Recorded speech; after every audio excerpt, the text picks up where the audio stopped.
The Earth wore its scars like old soldiers wear medals, with a quiet pride that didn't quite mask the pain beneath. This was a world that had stared into the cosmic abyss so many times it had begun to recognize the faces staring back. The craters were smoothed over, the wreckage cleared, the memorials polished. But the psychic weight remained, a low-frequency hum in the collective consciousness of humanity. Victory was possible here. It had been proven time and again. But every victory left receipts, and the universe always collected. New York City, a perpetual epicenter of the extraordinary, moved with a rhythm born of resilience and weariness. Taxi drivers glanced at the skyline, not at its beauty, but checking for unfamiliar silhouettes. Office workers kept emergency kits under their desks, granola bars, bottled water, and for the particularly pragmatic, radiation pills. The Avengers were celebrities, yes, but also omens. Their presence meant something was wrong. Their victory meant something had been lost. Tony Stark's brilliant new Stark Tower, a gleaming spire of glass and promise, stood not far from the memorial park where names were etched in stone, a silent dialogue between aspiration and memory. Over the Pacific, the water was calm.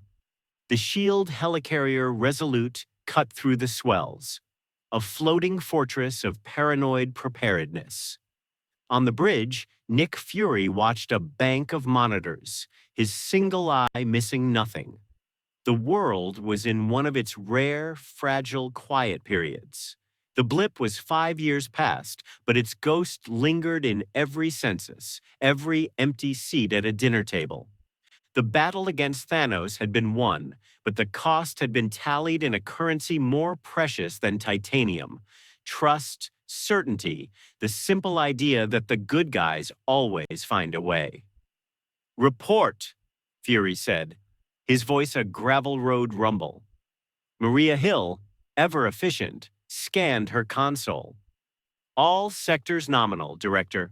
Enhanced activity in the negative zone border is holding steady. Asgardian diplomatic channels are clear. Quantum fluctuations are within expected parameters after the last incursion." "Expected parameters," Fury repeated, the words tasting sour. "Keep me posted on anything unexpected." As if on cue, the air over the Central Pacific, 200 miles west of the Resolute, began to bleed. It didn't tear or explode or warp. It fractured. A spiderweb of crystalline light appeared in the sky, silent and precise, as if reality itself was a pane of glass being scored by a master glazier.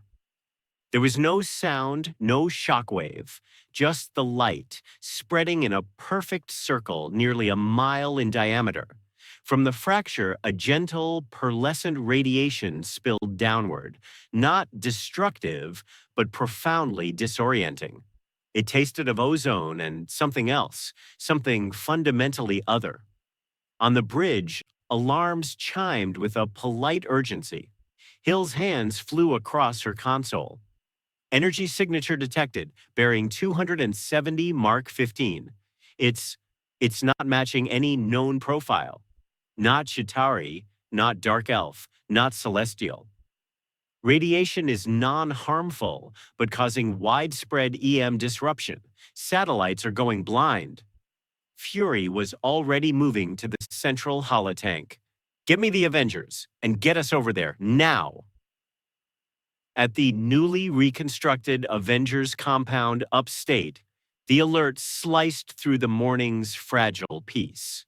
Tony Stark was in his lab, elbow deep in the schematics for a next-generation nano-housing unit meant for displaced populations.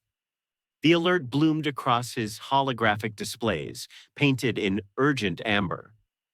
"Boss, Frida Y. Kai, S voice, always calm, held a note of analytical curiosity. "Multispectral anomaly over the Pacific. S.H.I.E.L.D. is requesting consultation." Tony didn't look up from his work. Tell them to send a bill. We're not their cosmic weather station. It's reading as a localized reality fracture, sir. Similar to the Bifrost, but different, more controlled, and it's growing. That got his attention. He waved a hand, bringing the data stream front and center. His eyes, shadowed with the fatigue of a man trying to rebuild a universe, scanned the readings. Reality fracture. Great. Because we needed more of those. Origin point? Unknown. The fracture appears to be opening from the outside in, as if something is pressing through. A familiar, weary sigh escaped him. He tapped the comm bead in his ear. Cap, you getting this? Steve Rogers' voice came through, steady as bedrock. Just saw it. Fury's calling. You thinking hostile? Unknown variable, opening a door to our living room. What's your guess? I'm thinking we suit up. Better to have and not need. In the compound's common area, Thor Odinson was telling a story to a captive audience of one, Bruce Banner, who was listening with polite, slightly nervous interest. Thor's tales of Asgard's glory days had taken on a new, melancholic tone since the destruction of his home. He spoke of golden spires and mighty feasts with the fond grief of a man describing a lost loved one. The alert chimed on the wall monitors. Thor's storytelling ceased, his eyes narrowing as he looked at the image of the crystalline fracture. The Bifrost, and yet not. This is a crafted passage, deliberate. Bruce adjusted his glasses, peering at the energy readings. The quantum signature is all wrong. It's not generating a wormhole, it's bypassing dimensional walls altogether. That shouldn't be possible without catastrophic side effects. And yet, Thor said, hefting Stormbreaker from where it leaned against the sofa. There it is. In the New York sanctum, Dr. Stephen Strange felt it before he saw it. He was in the midst of a complex astral projection, mending a minor rift in the protective wards around the London sanctum.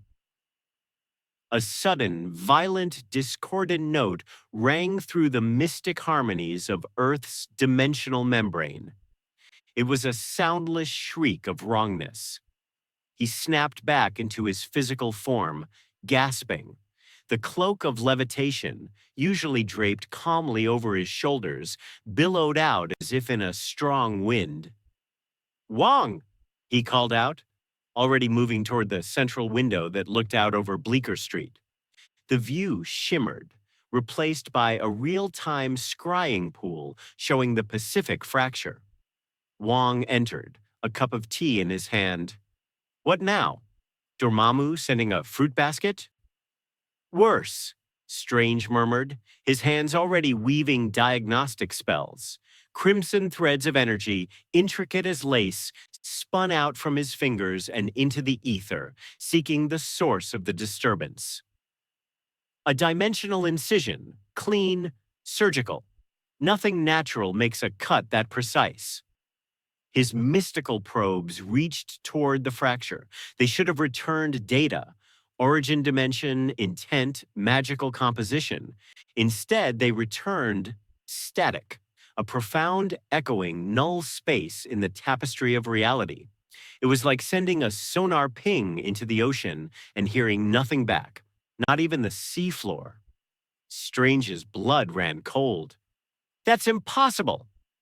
On the deck of the Resolute, now positioned 5 miles from the anomaly, the Avengers assembled. Iron Man, repulsors humming a low idle. Captain America, shield strapped to his arm, his uniform seeming both archaic and timeless. Thor, Stormbreaker crackling with contained cosmic energy. Below, Black Widow and Hawkeye were prepping a Quinjet for close-range reconnaissance. They watched the fracture. It hung in the sky, beautiful and terrifying. The pearlescent light had coalesced into a shimmering pool, like mercury held in place by invisible forces. What's the play, Fury? Steve asked, his eyes never leaving the phenomenon. Containment and identification, Fury replied, his gaze fixed on the holotank.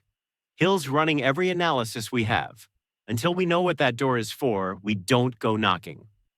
Tony's faceplate was up, his expression one of intense scientific scrutiny. The energy output is stable, too stable. It's not a natural phenomenon, it's a tool. Someone built a key for that door. Or something. Natasha's voice came over the comms from the Quinjet hangar. Then the pool rippled. It was a gentle disturbance at first, like a stone dropped into a still pond. Then it bulged outward, as if something was pushing against it from the other side. The shimmering surface stretched, distorted, and finally broke. A figure tumbled through. Not with the thunderous arrival of the Bifrost, not with the fiery crash of a meteor. It was a quiet, almost graceful expulsion, as if the universe had politely coughed. A man clad in blue and red, a red cape flowing behind him like a banner of blood. He fell, limbs loose, seemingly unconscious or disoriented, toward the churning ocean 1,000 feet below. Manifestation, Hill called out. Single humanoid entity. No life signs reading, wait, correcting. Life signs are fluctuating. Massive energy signature from the entity itself. Off the scale. Scramble rescue, Steve ordered instantly. But before the order could be executed, the fracture reacted to the passage. The clean, crystalline edges of the hole in reality frayed.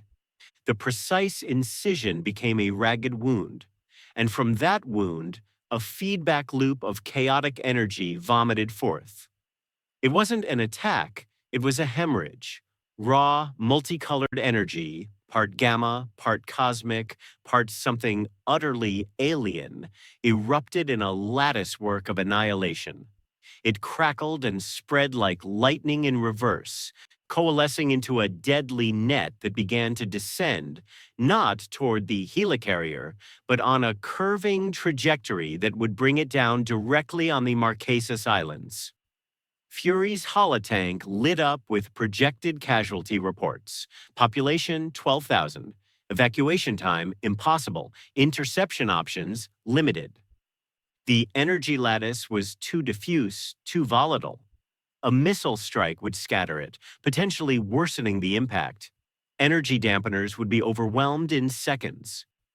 The calculus of this universe, honed by tragedy, began its grim work. Fury's jaw tightened. The math was brutal but clear. The islands could not be saved. The priority shifted to containing the spread, to preventing the lattice from skipping to the next archipelago and the next. All assets target the energy phenomenon at its source, Fury said, his voice devoid of inflection. Attempt to collapse it before it makes landfall. Prepare casualty and containment reports for the Marquesas. Steve Rogers heard the order. He understood it. He had given similar ones. He still hated it. His grip on his shield tightened until the leather of his glove creaked. Tony Stark's faceplate snapped down. On it. Maybe I can shunt it into a containment field, buy some time. But they were all watching the falling man. He stopped falling. One moment he was a limp doll against the vast blue of sky and sea. The next, he was upright, suspended in midair. A hand went to his temple, fingers pressing against his brow as if fighting off a vicious migraine. He shook his head, blinked hard against the harsh sunlight. And then he saw it. His head turned, his gaze, even from a distance, those on the helicarrier could see it was startlingly blue, tracked the path of the cascading energy lattice. He saw the colorful, deadly net descending. He saw the faint thermal signatures of towns and villages on the islands below, the tiny pinpricks of life and warmth. His expression shifted. The pain and confusion vanished, replaced by a focus so absolute it was like watching a laser sight activate. His body straightened, his cape settling around him. He moved. It wasn't like Quicksilver's speed, which had been a blur of motion and displaced air. This was different. There was no blur. There was the man in one position, and then he simply was in another. It was so fast it bypassed perception and went straight to cognitive dissonance. One frame he was near the fracture. The next, he was inside the heart of the energy lattice. "He's in the kill zone," Hill reported, her voice rising in alarm. "Direct exposure. He'll be vaporized." But he wasn't. The lattice reacted to his presence, the chaotic energies arcing toward him, drawn to the massive power signature he represented. Lightning-like tendrils of destruction wrapped around his arms, his torso, crackling against the strange symbol on his chest, a stylized S inside a diamond-shaped shield. The fabric of his suit smoldered. His skin glowed with the absorbed fury. He didn't scream. He didn't strain against it. He began to work. His hands, glowing with trapped energy, moved in deliberate, careful arcs. He wasn't fighting the lattice. He was gathering it.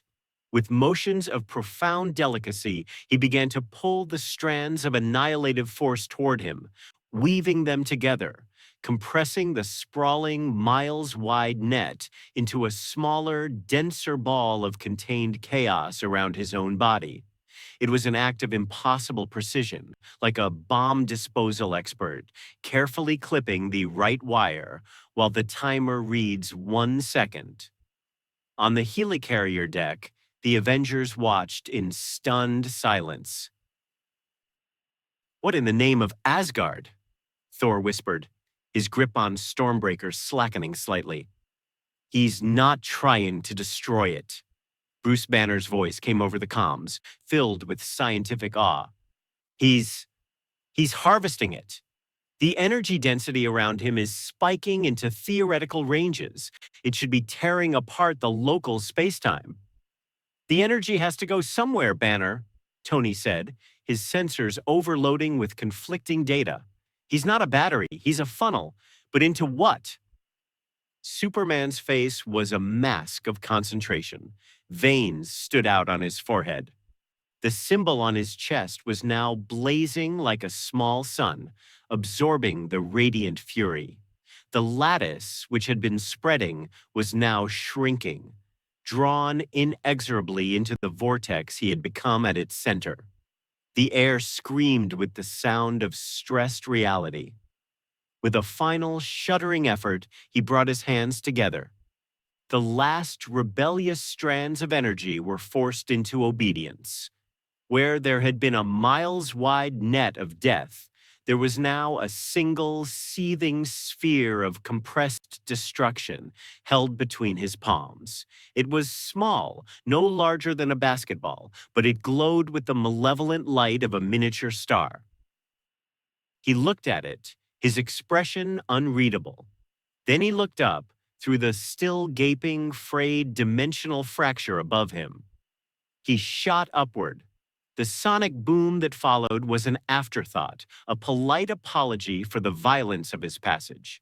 He became a blue and red streak, a reverse meteor hurtling into the tear in reality. For a moment, he was silhouetted against the shimmering void. Then he hurled the sphere of energy deep into the darkness beyond. A distant, muffled whoomp echoed back, a sound felt in the bones more than heard by the ears. The fracture, deprived of the stabilizing energy feedback, shuddered. The crystalline edges lost their definition. It collapsed in on itself with a sound like a universe exhaling, sealing shut without a scar. The sky was just sky again. Silence, broken only by the Pacific wind and the low hum of the helicarrier's engines. Slowly, Superman descended. He landed not with a crash, but with a gentle touch, his boots coming to rest on the air itself, a dozen yards from the helicarrier's observation deck. He hovered there, a picture of quiet power.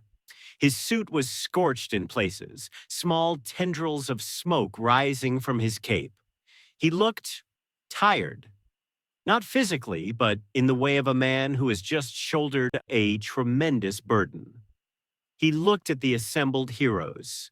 He saw Captain America's shield still held at the ready, a symbol of defense. He saw Iron Man's repulsors still glowing with potential violence. He saw Black Widow, her body language poised between flight and fight, and Hawkeye, an arrow knocked but not drawn. He saw Thor, the god of thunder, regarding him with a mixture of wariness and profound curiosity.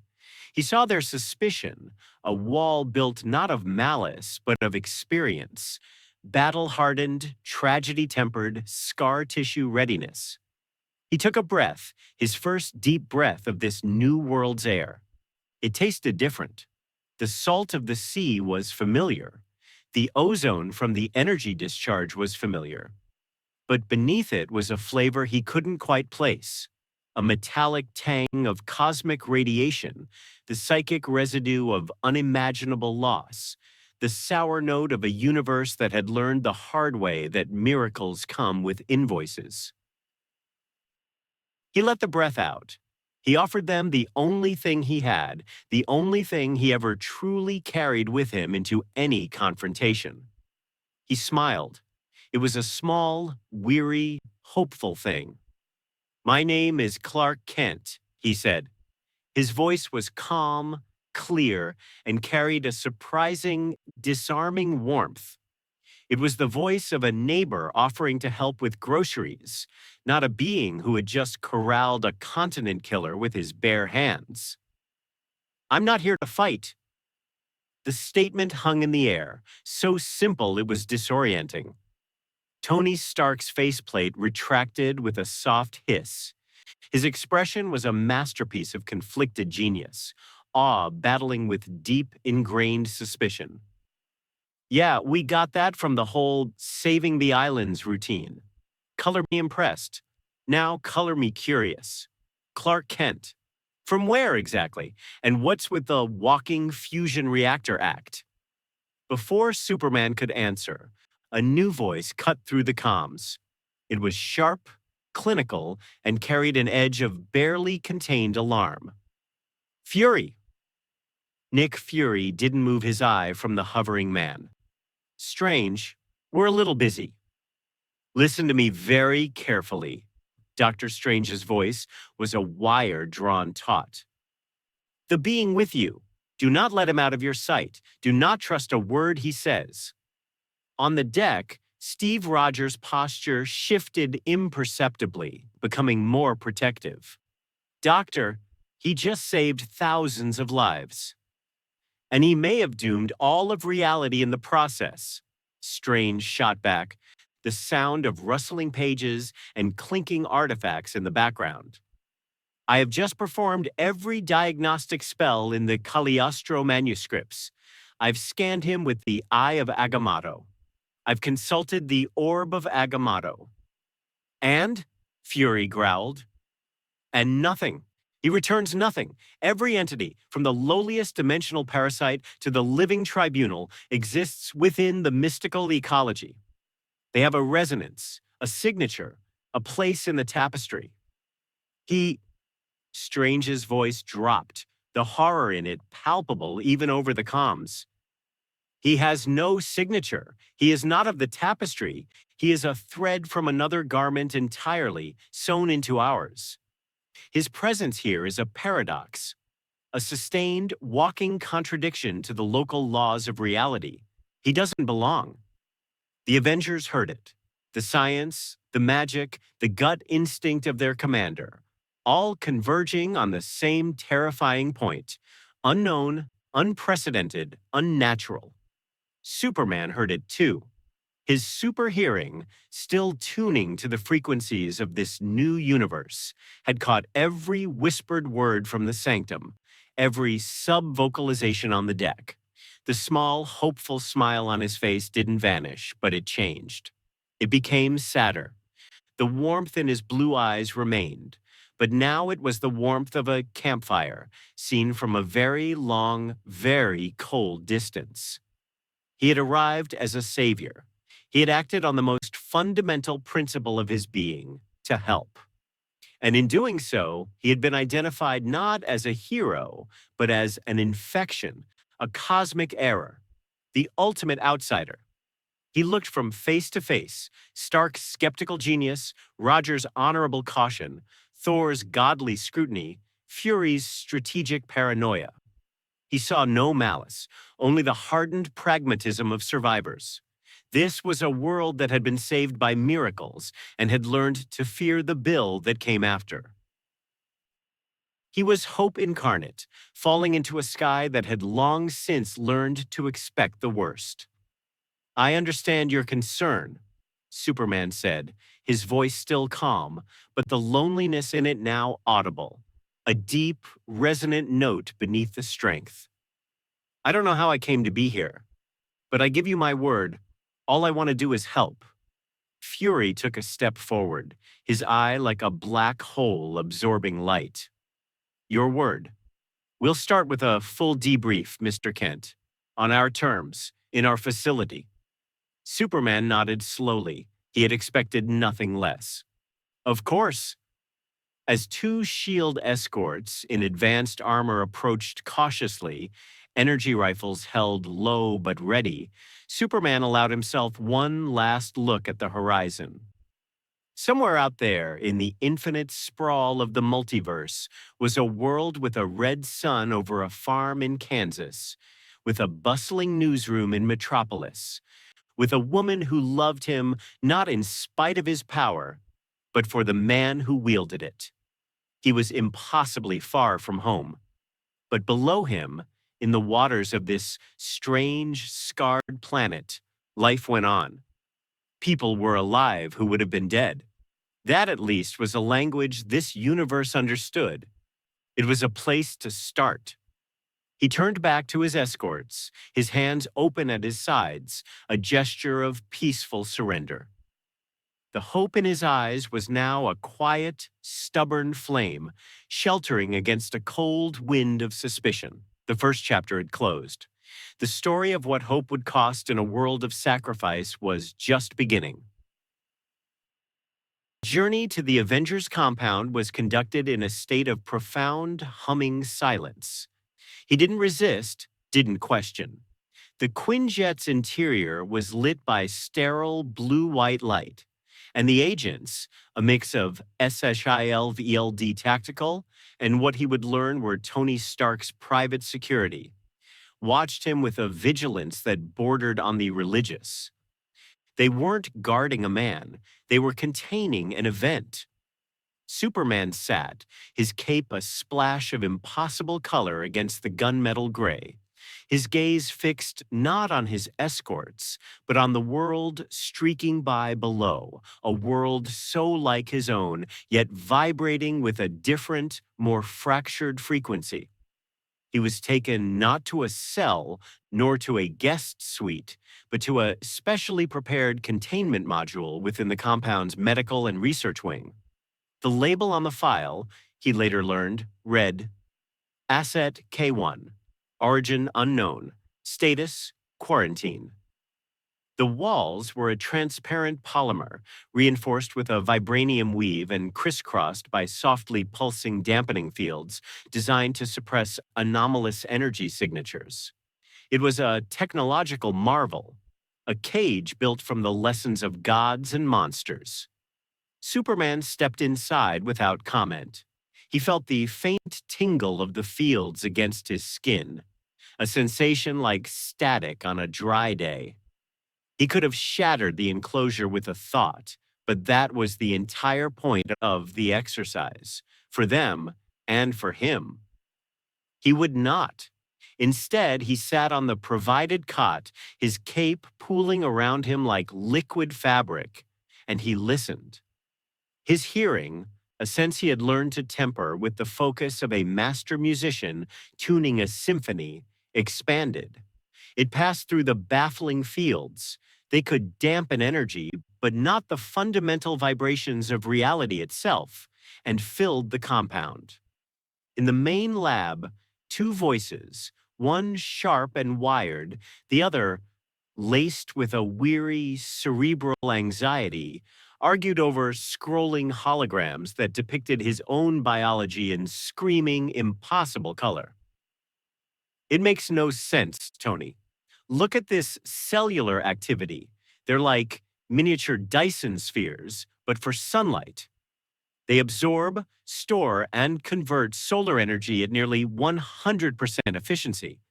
But the byproduct isn't heat waste. It's a form of photonic potential energy that reinforces cellular integrity. It's a perfect, clean burn. Bruce Banner's voice was a mixture of awe and profound terror. No gamma signature whatsoever. No arc reactor residue, no mutagenic markers. It's beyond stable. It's harmonious. It's like he's photosynthesizing righteousness. Tony Stark's reply was a scoff, but it was undercut by a layer of sheer intellectual frustration.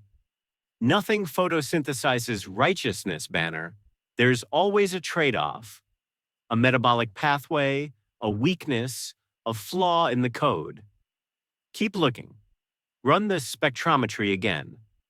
I want to know what happens when his sunlight runs out. In a curved hallway overlooking a training yard, two more voices, lower, grounded in a different kind of calculus. He saved thousands, Steve, without being asked, without a dossier, without extraction or support. The preliminary reports from Nairobi are calling it a miracle. Casualty count, 0. Structural damage from his intervention, also 0. Natasha Romanoff's tone was analytical, a mission report given voice. Steve Rogers' reply was quiet, burdened. I know, I saw the feeds. It was extraordinary. But Strange's warning isn't about his intentions, Nat. It's about his existence. He's a walking reality violation, a symbol from a story our universe never wrote. How do we weigh a miracle against the potential cost of a paradox? He heard the low hum of the armory, where a man with a cybernetic arm methodically cleaned a rifle, his thoughts a silent, guarded hum. He heard the whispers in the commissary, the agents over coffee. Saw him lift a freight train like it was balsa wood. Trojan horse, got to be. Remember the Sentry? That ended well. Think he's with the Skrulls? No, this is something new, something brighter.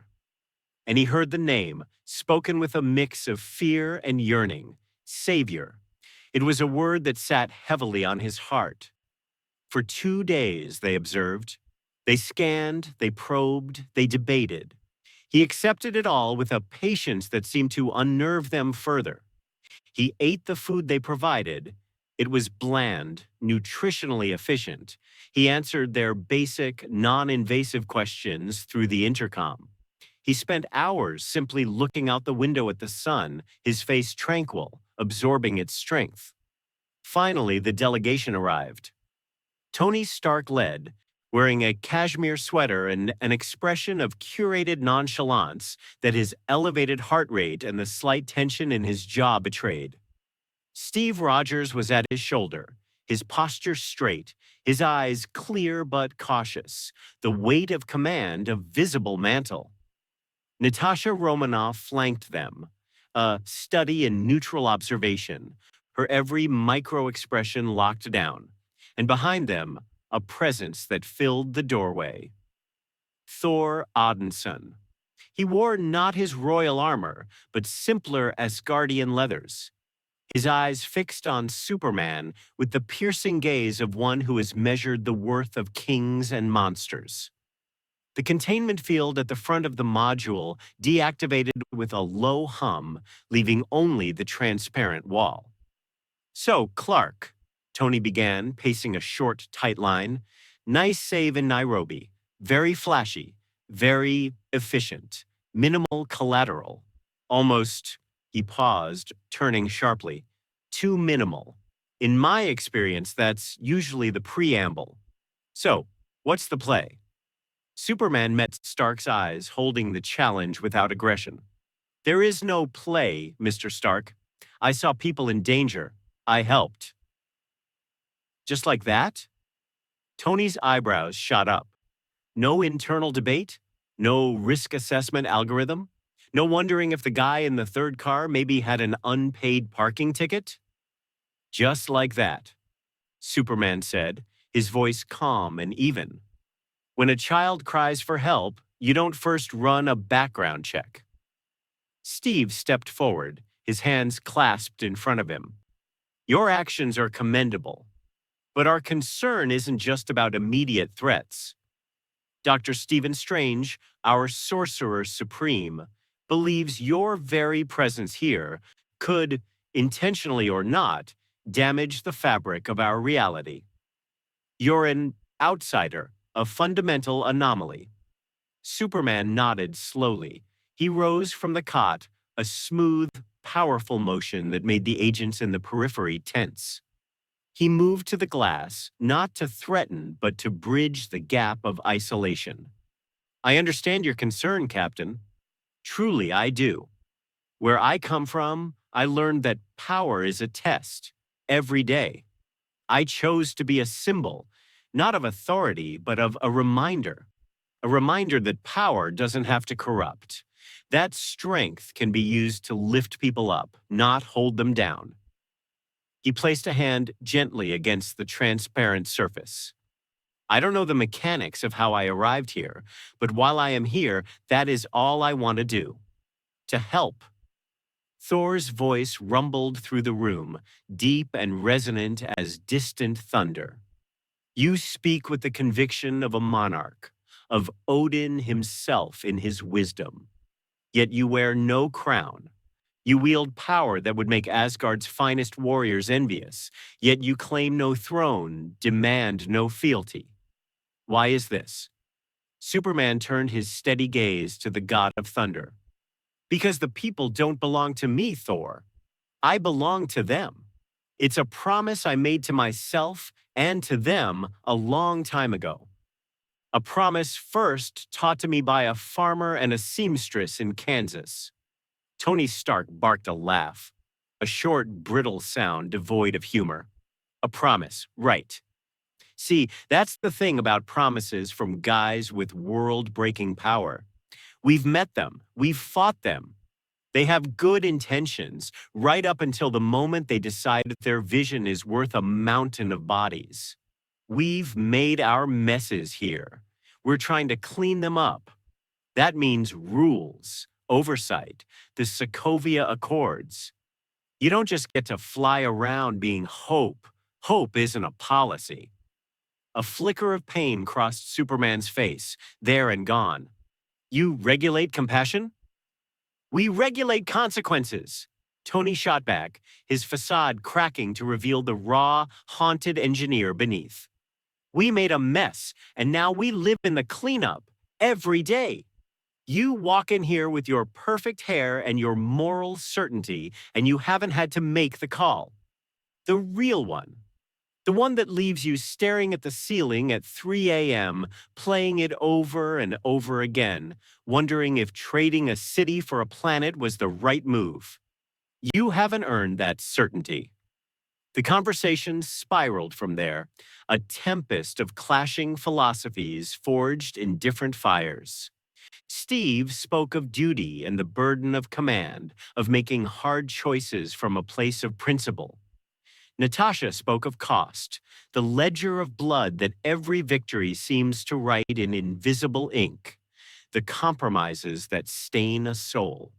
Bruce, who had remained silent, spoke through the intercom, his voice hesitant, about the terror of uncontrolled power, the monster that always lurks just beneath the skin. Superman listened to it all. He didn't interrupt. He absorbed their words, their pain, their trauma etched into every sentence. And they saw it in his eyes, a profound, unsettling empathy. He understood their anguish. He recognized the scars of their wars, but he did not accept their conclusion. When the storm of their rhetoric paused, his voice was quiet, yet it filled the room with its clarity. You believe your suffering is a necessary teacher, that to be a protector here means to be scarred, to be hardened, to accept that some must be lost so that others may live. I have suffered too. I have lost everything. For a moment, the endless blue of his eyes held a galaxy of loss. But I believe we suffer so we can learn how not to make others suffer. The hard choice shouldn't be which lives to sacrifice, but how to save them all. The silence that followed was thick. It was broken by a faint, desperate sound only Superman could hear. A building, weakened during the chaotic energy pulses of the Nairobi anomaly, had finally given way in a densely populated district of Jakarta. The cries were a distant symphony of terror. He straightened.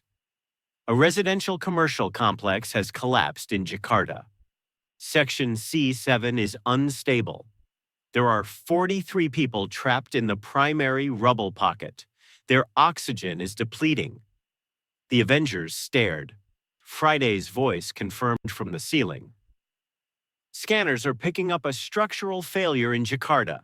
Emergency signals are jammed. Local authorities are not yet aware of the full scope. We need to mobilize a team, Steve began, turning.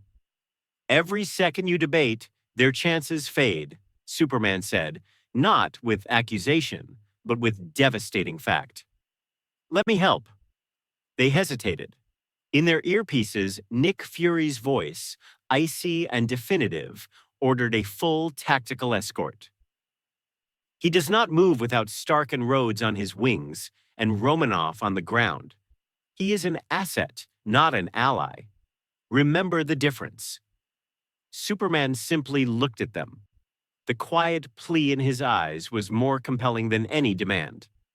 Suit up, Steve said, the words tasting of both risk and reluctant hope. They let him go.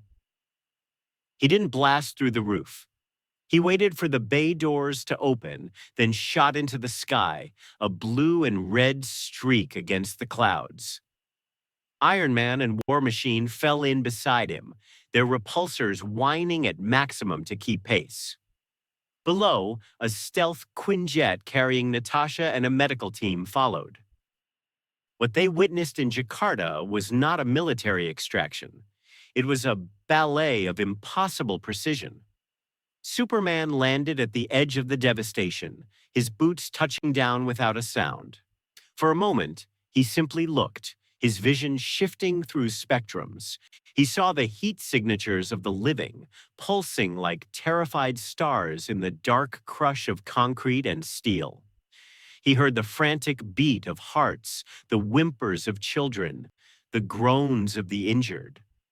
Then he moved. He flowed through the rubble like it was water, his movements a blur even to Tony's enhanced tracking. He didn't bulldoze, he excavated. His fingers, capable of crushing adamantium, would slide between layers of collapsed flooring to tap a support beam back into alignment with infinitesimal pressure. He used his heat vision not as a weapon, but as a scalpel, slicing through rebar tangles with pinpoint accuracy, cauterizing severed lines to prevent fires. He pulled survivors free with a speed that defied physics, but it was his gentleness that dismantled the Avengers' assumptions. A woman, her leg pinned, wept in shock as he lifted a 5-ton slab off her with one hand, then cradled her in his other arm, flying her to the waiting medics with the care of a parent. He found a group of children in an air pocket, their teacher shielding them.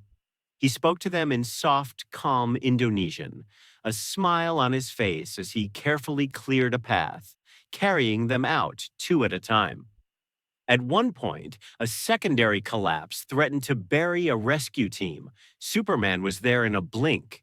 He didn't pull them out. He simply stood back to the falling debris, letting a 12-ton girder shatter against his shoulders, holding the entire weight of the shifting ruin long enough for the team and the family they were digging for to scramble clear.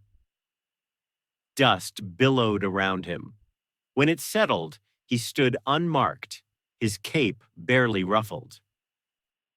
Tony Stark hovered above, his weapons systems idle.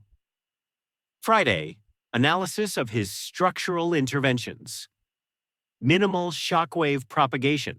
He's mitigating force dispersion at a quantum level, boss. It's like he's not just moving things, he's persuading physics.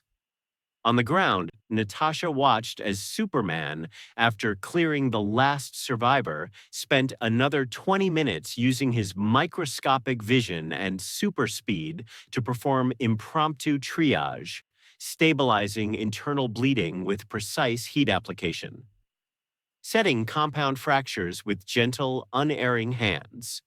He worked alongside the human doctors, following their lead, amplifying their efforts. The news footage, captured on 100 phones, went global in minutes. The world, so conditioned to heroes who fought monsters and left city blocks in ruins, saw a profoundly different image. A man who lifted rubble, not cities, who carried a soot-covered grandmother to safety with the same reverence he would afford a world leader, who smiled at a crying child and produced a slightly bent but salvaged teddy bear from 3 floors down. Public opinion fractured violently. Hashtags trended. #the hope and #the risk. Social media became a war zone of ideals. Survivors and their families spoke of an angel, a sun god of compassion. Political pundits and security chiefs saw an unvetted, unstoppable WMD with a disarming smile. Editorial cartoons depicted him as both a shining savior holding up the world and as a Trojan horse of unimaginable scale. The Sokovia Accords Committee demanded immediate classification and control. The United Nations scheduled an emergency session.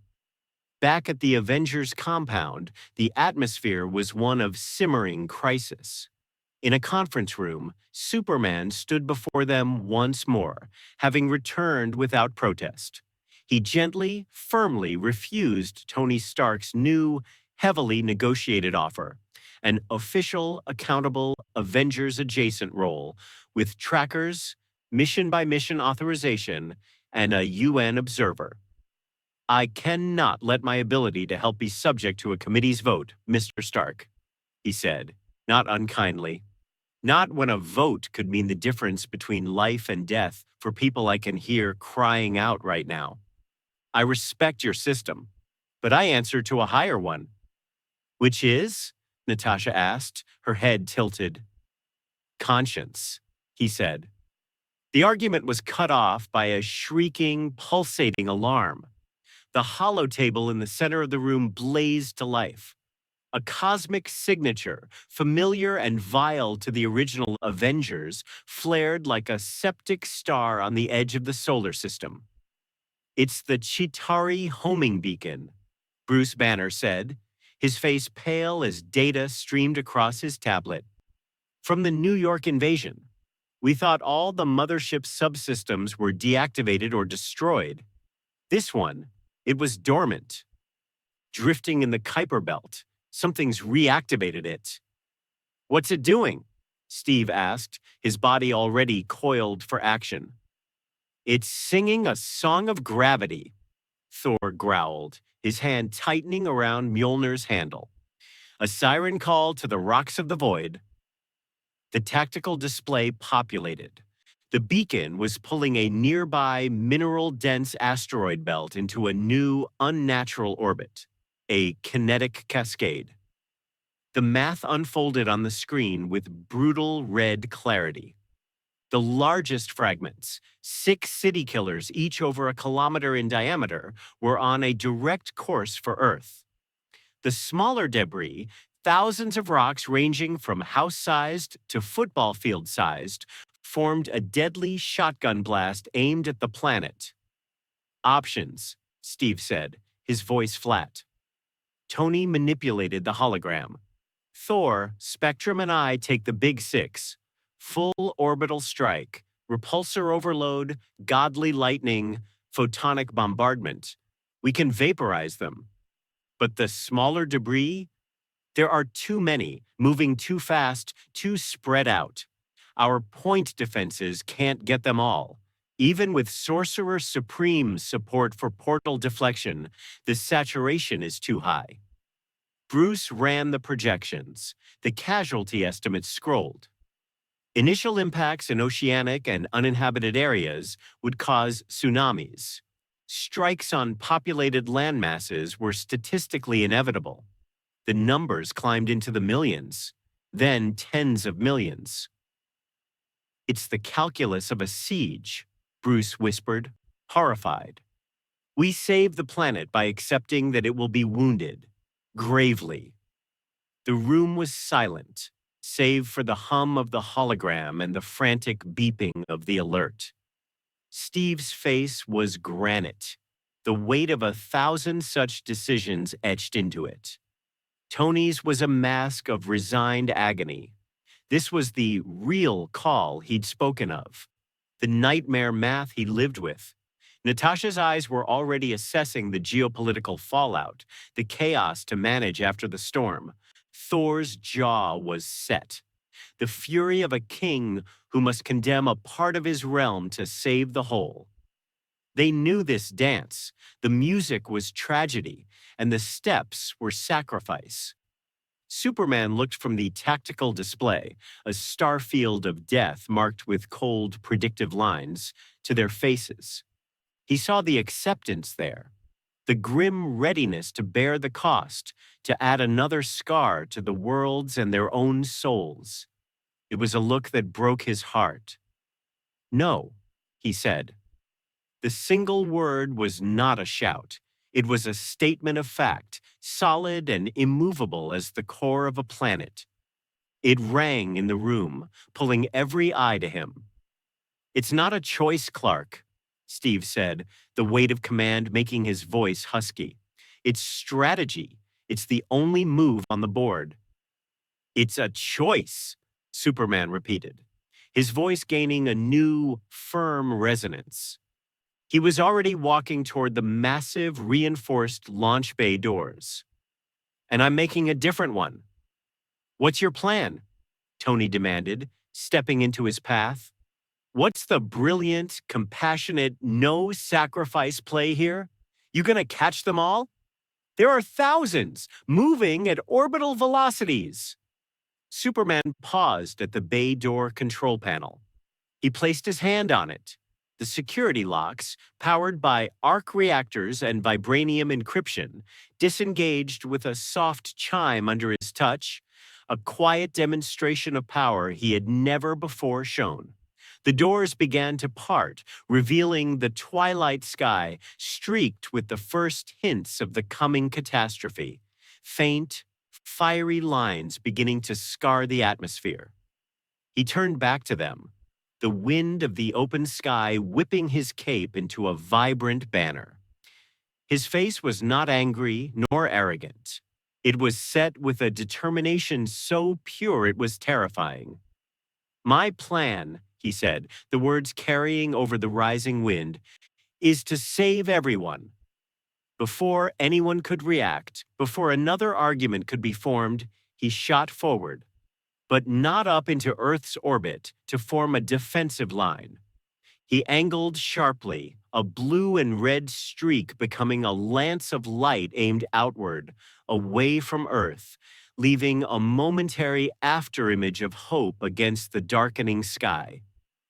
He was flying not to intercept the debris, but to pierce through it, on a direct collision course with the source of the storm, the reactivated Chitauri beacon at the edge of the solar system. and the incoming torrent of rock and iron it commanded. The Avengers rushed to the bay edge, watching the streak diminish into the vault of space. Friday, track him! Tony yelled, his armor already closing around him. Trajectory confirmed. He is on a direct course for the beacon, ETA at his observed velocity, 8 minutes 37 seconds. The first wave of debris will enter terminal atmosphere in 12 minutes. He's going to try to destroy the beacon, stop the pull, Natasha said. And then what? Bruce asked, his voice small. Even if he does, the debris already in motion is still coming. The laws of physics don't care if the magnet gets turned off. Steve watched the last glint of red vanish into the starfield. In his heart, a war raged between the soldier's dread of a failed, idealistic plan and the man's desperate, kindling hope. He believes he can do the impossible. Tony's helmet retracted, his face etched with a complex dread. Yeah, and this universe, it has a real mean habit of punishing that belief.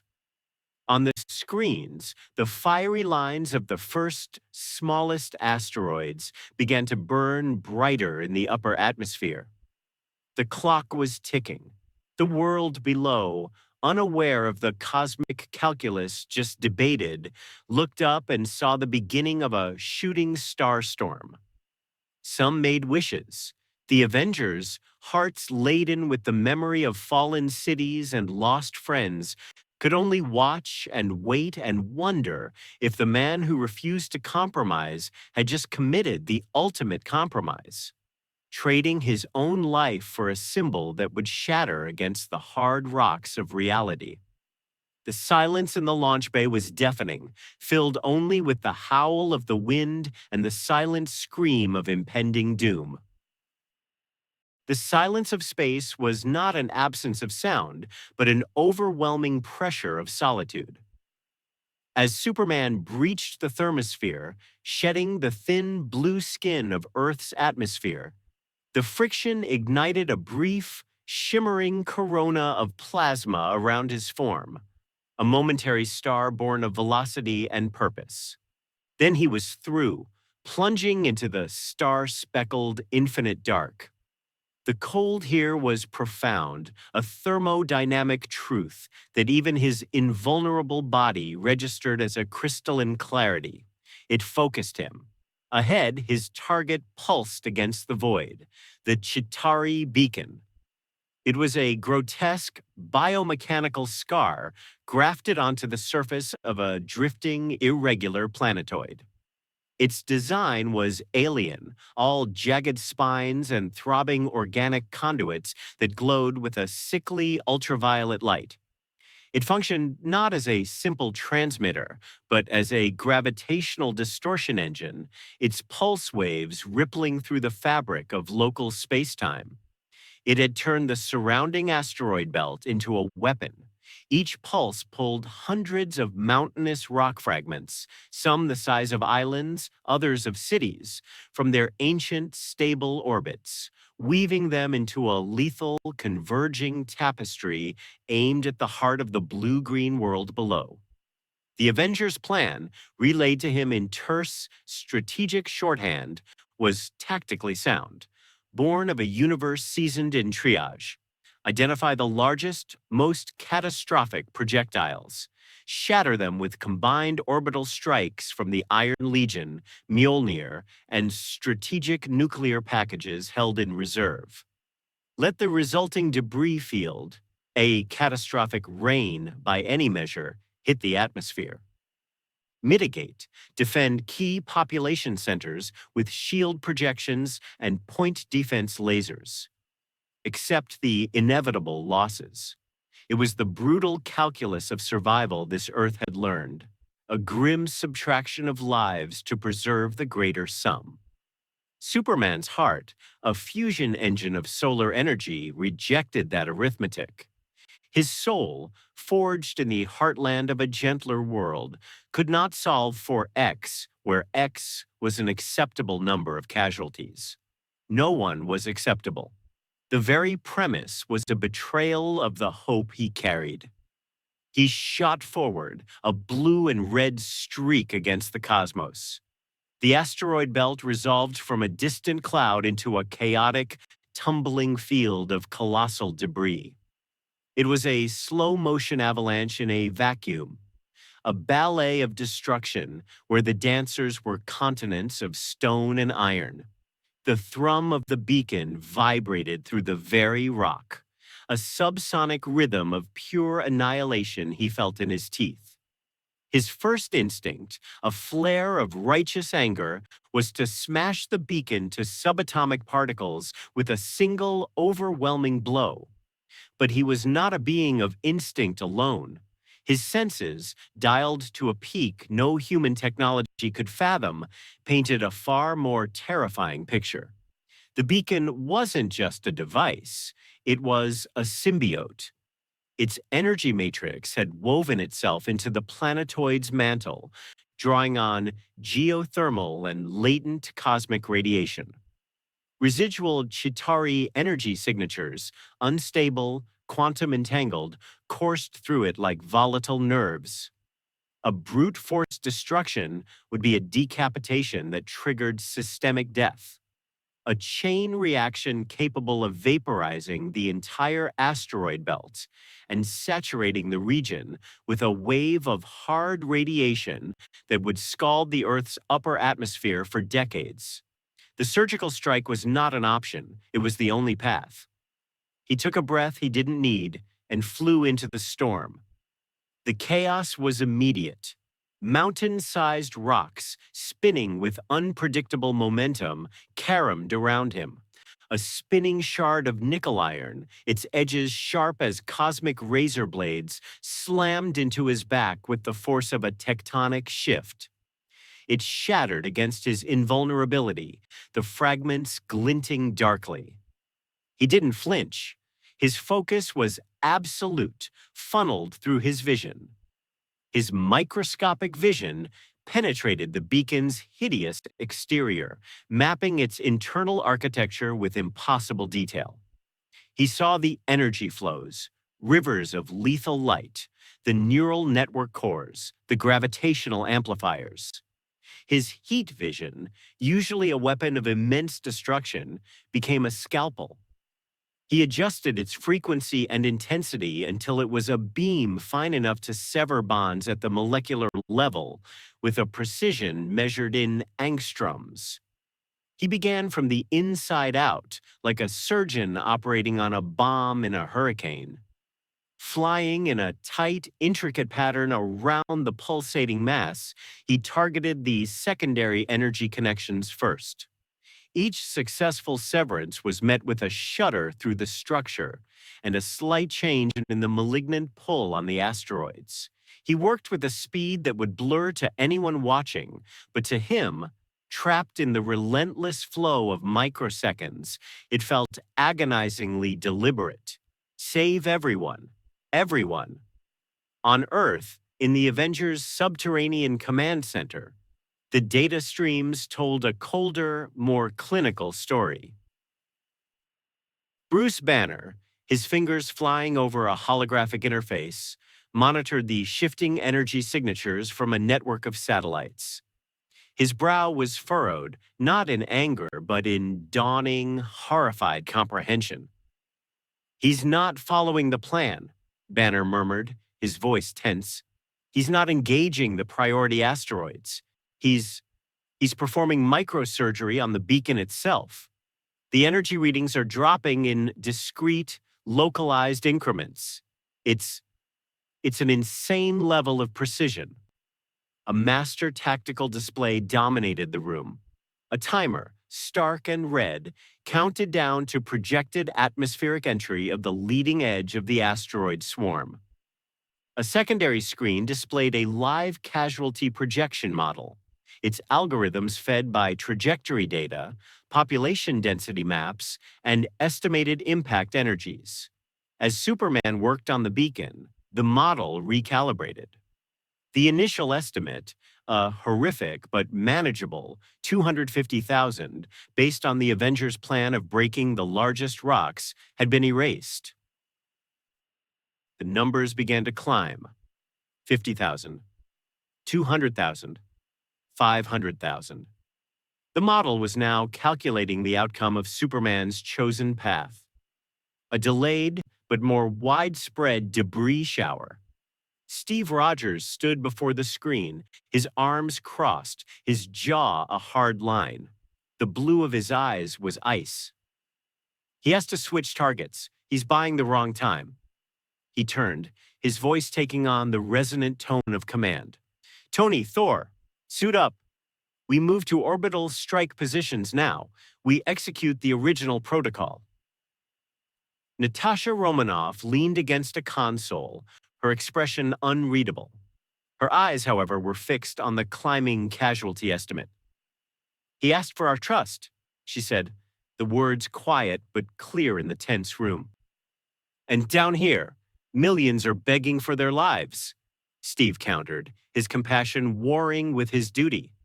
Trust isn't a blanket that smothers strategic reality. The comm system crackled. Nick Fury's face, grim and etched with the weight of impossible decisions, appeared on a screen.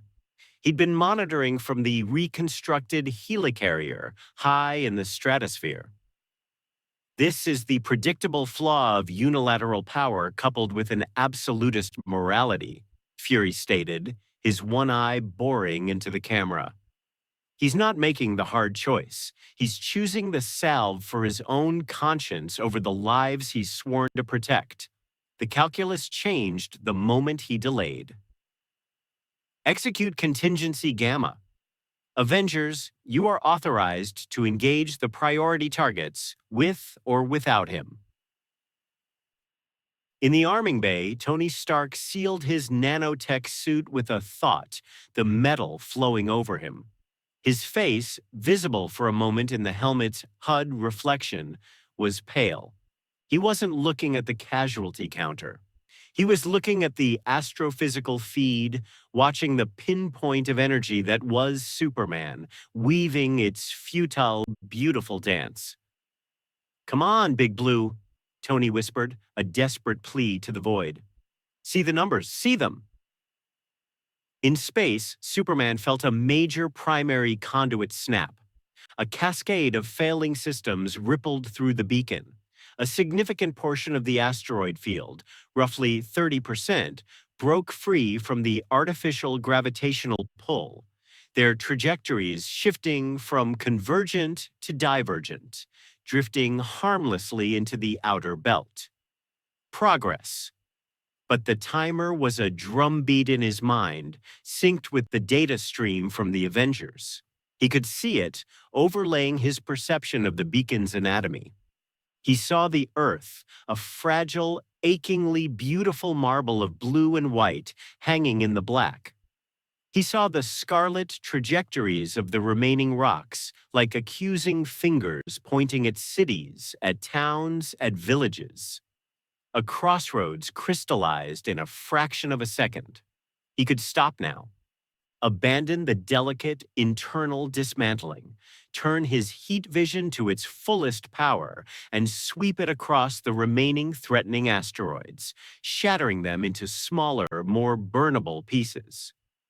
The death toll would be significant, but lower than the projection now flashing on the screens below.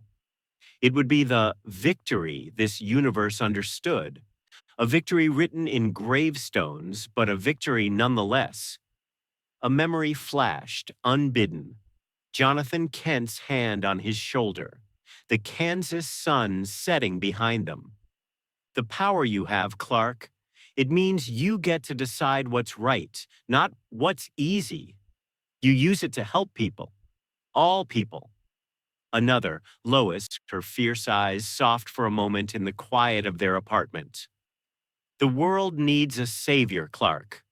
But more than that, it needs a man who believes it can be better, who makes us believe it.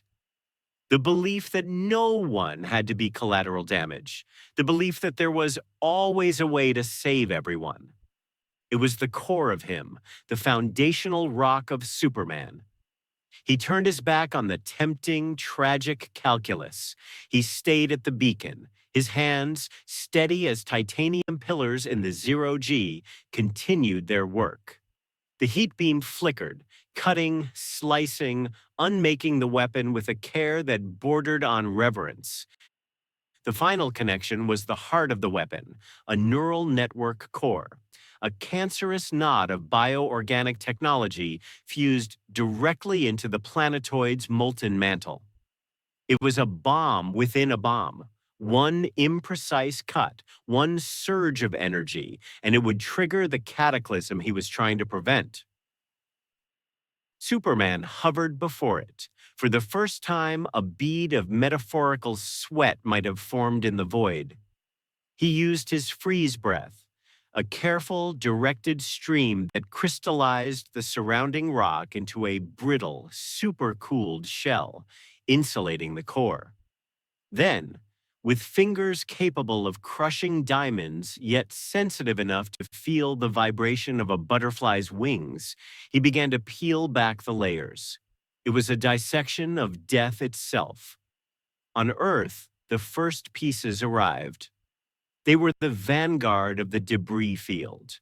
The fragments too small for Superman to have individually targeted, too numerous and widespread for the Avengers' now activated orbital defenses to fully intercept. They hit the upper atmosphere, transforming from silent, dark stones into screaming meteors.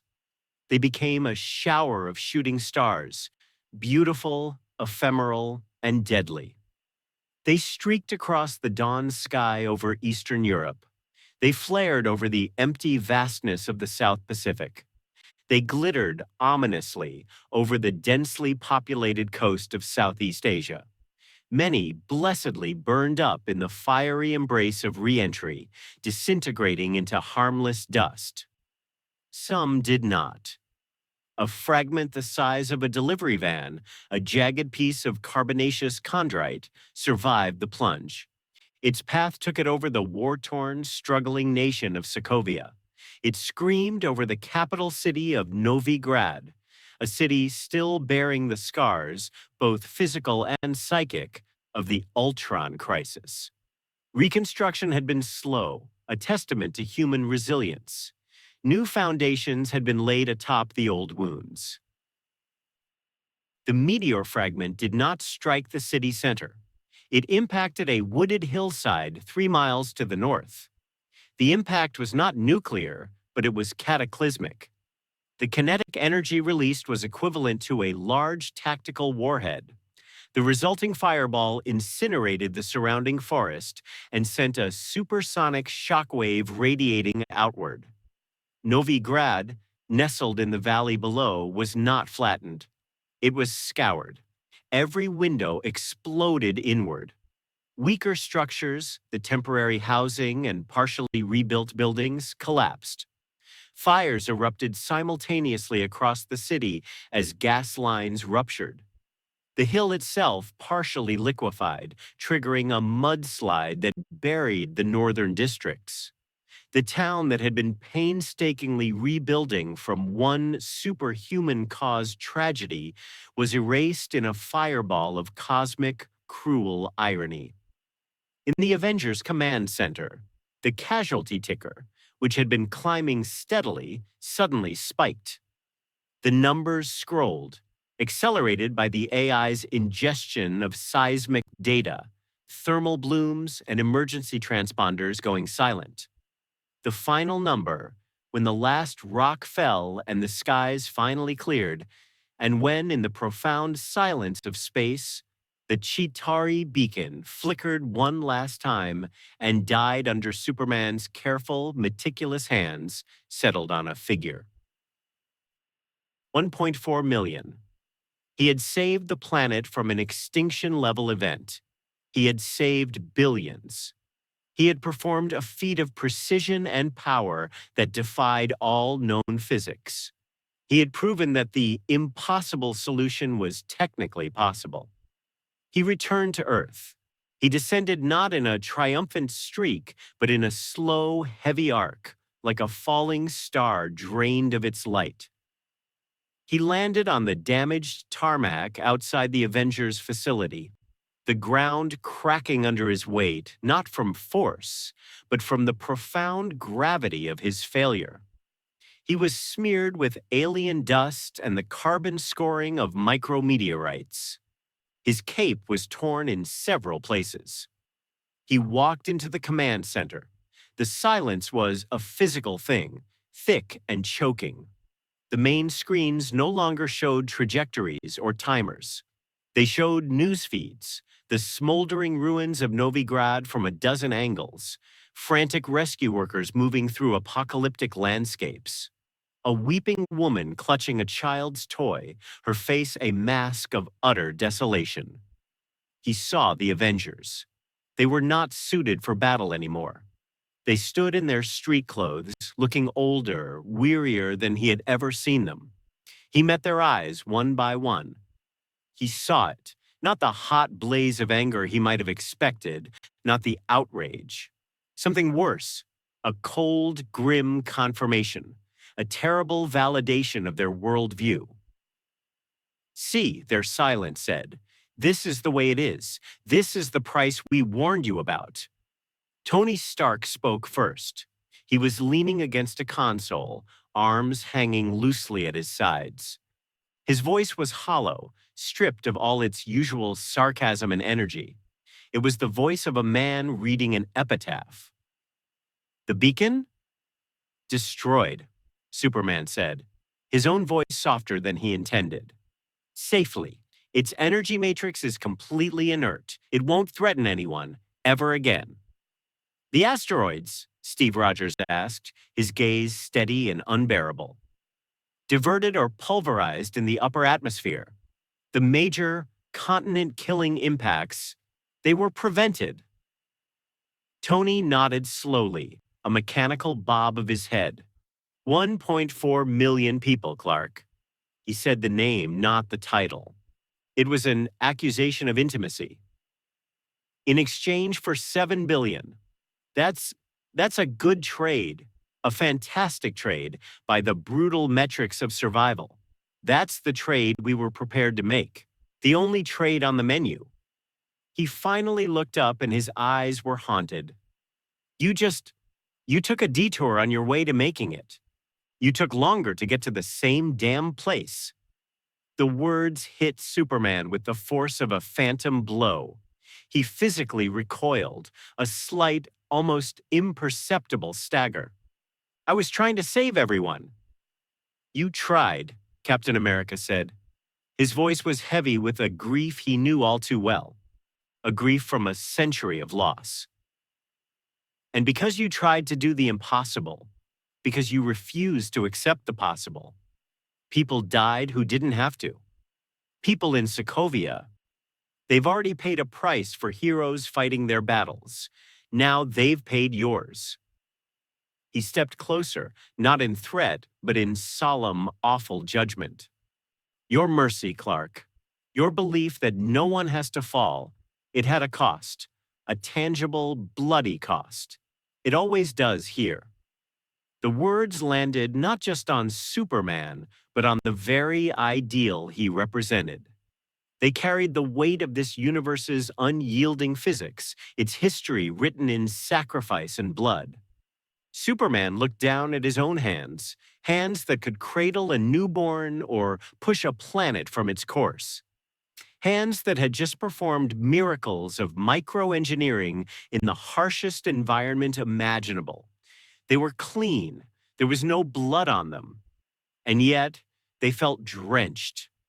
His ideal, the unwavering belief that no one had to be a cost of doing business, that hope was a proactive force, not a consolation prize, had crashed against the unforgiving granite of this reality.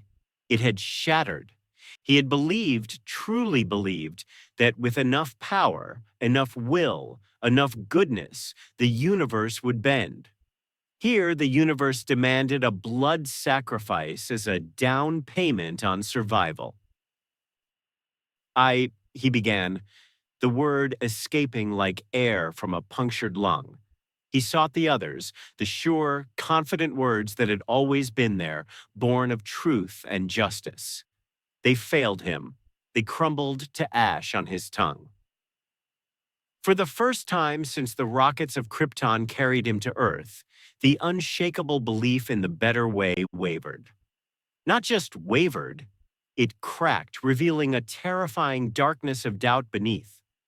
The weight he carried, the extinct civilization of Krypton, the hopes of his first Earth, was now joined by a new, more terrible burden: the weight of 1.4 million souls.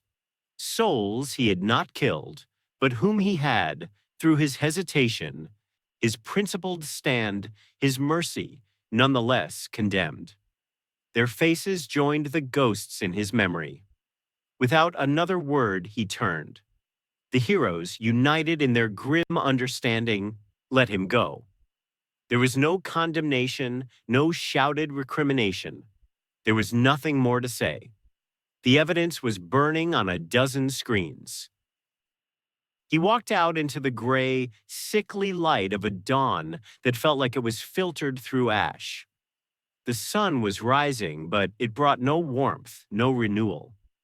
Alone on a barren cliffside overlooking the wounded world, Superman stared at the sun of this unfamiliar universe. Its golden rays fed his cells, replenished his power, but they did not comfort him. They were merely fuel. He tuned his hearing, not to seek cries for help this time, but to hear the consequence. He heard it all, the wails of the grieving in 100 languages, a symphony of anguish. The frantic, crackling communications of emergency responders buried in rubble. The cold, analytical tones of news anchors and military strategists dissecting his failure, debating the Superman question with chilling detachment. The rising voices of politicians in hidden chambers already calling for his registration, his containment, his exile from a planet he had just saved. And beneath it all, louder than the cacophony of a wounded world, a quieter, more terrifying sound. The voice in his own heart. The voice that had always been his guide, his moral compass, now whispering a treacherous, doubt-riddled counterpoint. What if they are right? The question echoed in the vast, hollow chamber of his soul. It was the sound of a fundamental truth breaking. The man of tomorrow stood in the harsh light of today, and for the first time he feared what tomorrow might bring. The world did not turn against Superman, not entirely. Such absolute verdicts are for simpler stories, cleaner conflicts. Instead, humanity and its pantheon of defenders fractured along 1,000 fault lines of fear, gratitude, and philosophical dread. The image of the Kryptonian hovering over the ruined hellscape of Sokovia, holding a dead child, had seared itself into the global psyche. It was not an image of triumph, but of catastrophic moral failure, and its ambiguity was a poison that worked slowly, paralyzing the very idea of a hero. To a significant portion of the world, he became the reluctant executioner. He was the tragic figure who had stared into the abyss of a genocidal equation and, at the last possible second, had refused to blink. Memes and murals depicted him with a tear of molten steel cutting through the grime on his cheek, holding the small body aloft like a blasphemous offering. He was a monument to the principle that some lines must never be crossed, even if the universe itself seems to demand it. He chose us, not an outcome, became a mantra for this faction. They saw in his refusal not weakness, but a terrifying, almost insane strength. the strength to accept the weight of millions of deaths to keep his soul, and by extension, the soul of heroism, clean. For them, Superman became a saint of the impossible choice, a lightning rod for their own anxieties about a world increasingly governed by algorithmic coldness and utilitarian logic. To the other, more vocal, more politically potent faction, he was the arrogant god. Pundits, security advisors, and survivors from the evacuated cities, their terror now curdled into a bitter, survivalist guilt, branded him the ultimate hypocrite. He had the power to make the hard call, to be the surgeon who amputates a limb to save the body, and he had chosen poetic self-regard over practical salvation. He valued his own moral comfort over our lives, was their damning refrain. Editorial cartoons depicted him polishing a pristine, untarnished symbol on his chest, while cities burned in the reflection. He was, to them, a celestial child playing with toys called morals, while the real adults understood that governance and protection was often a filthy, bloody business of triage and compromise. He was a symbol, yes, but now a symbol of a dangerous, outdated idealism, a belief that one could stay pure in an impure world. The Avengers War Room became a sonic battleground for this schism. Tony Stark, his face etched with a new permanent hollow, was a ghost haunted by a second Sokovia. We built protocols after the first time. We created the Accords to prevent exactly this, the unchecked individual making a world-altering call. And what happened? A higher power ignored the call entirely. He would pace, a staccato rhythm of anxiety. He's a strategic liability of astronomical proportions. He operates on a codex written for a planet that doesn't exist anymore. We need a framework, a fail-safe, an understanding that if you wear the flag, you follow the chain of command when the apocalypse clock hits zero. Steve Rogers, older, wearier, carrying the ghost of a different failed utopia and the weight of a helicarrier's worth of bad calls, stood as a granite counterpoint. Tony, we've all made choices with blood on the ledger. I've led men to their deaths believing it was for the greater good. I've torn the world apart because I believed a principle was more important than peace. Who are we to condemn him for holding the line we all claim to fight for? Compassion isn't a protocol. It can't be written into a subclause. He needs our understanding, not our handcuffs. Natasha Romanoff, the spy who lived in the gray, tried to bridge the unbridgeable. It's not about condemning or absolving, it's about learning. Our world has gods now. How do we live with them? Do we make them our kings, our weapons, or our scapegoats?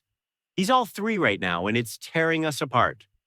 The debate raged in circles, a perfect Ouroboros of accusation and defense, achieving nothing but a deeper, more institutionalized divide.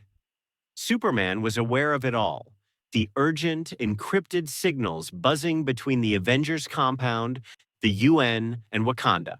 The screaming headlines, the quiet prayers in churches now directed as much to him as to any traditional deity. He heard it all, a relentless cacophony of judgment. He did not hide. He helped. But the act of heroism was now a sacrament performed in a shadow. The easy, sunlit confidence that had once defined him, the smile that promised, "I will catch you," was gone. In its place was a profound, contemplative stillness. He moved through disasters with a new, unsettling economy. He lifted fallen bridges in Chile not with steady, confident strength, but with a speed that screamed of a desperate need to be gone, to be anywhere but the site of potential failure.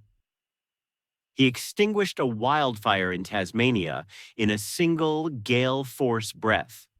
then hovered for a moment, scanning the embers not for survivors, but as if expecting to see the accusing faces of Sokovia's dead in the smoke. He halted a tsunami near Japan by flash freezing a mountain of water, the resulting iceberg a stark, cold monument to his power and his isolation. He was trying to outrun the ghost of his failure, to drown its whispers in a torrent of good deeds. But the ghost sat on his shoulder, a constant, silent passenger.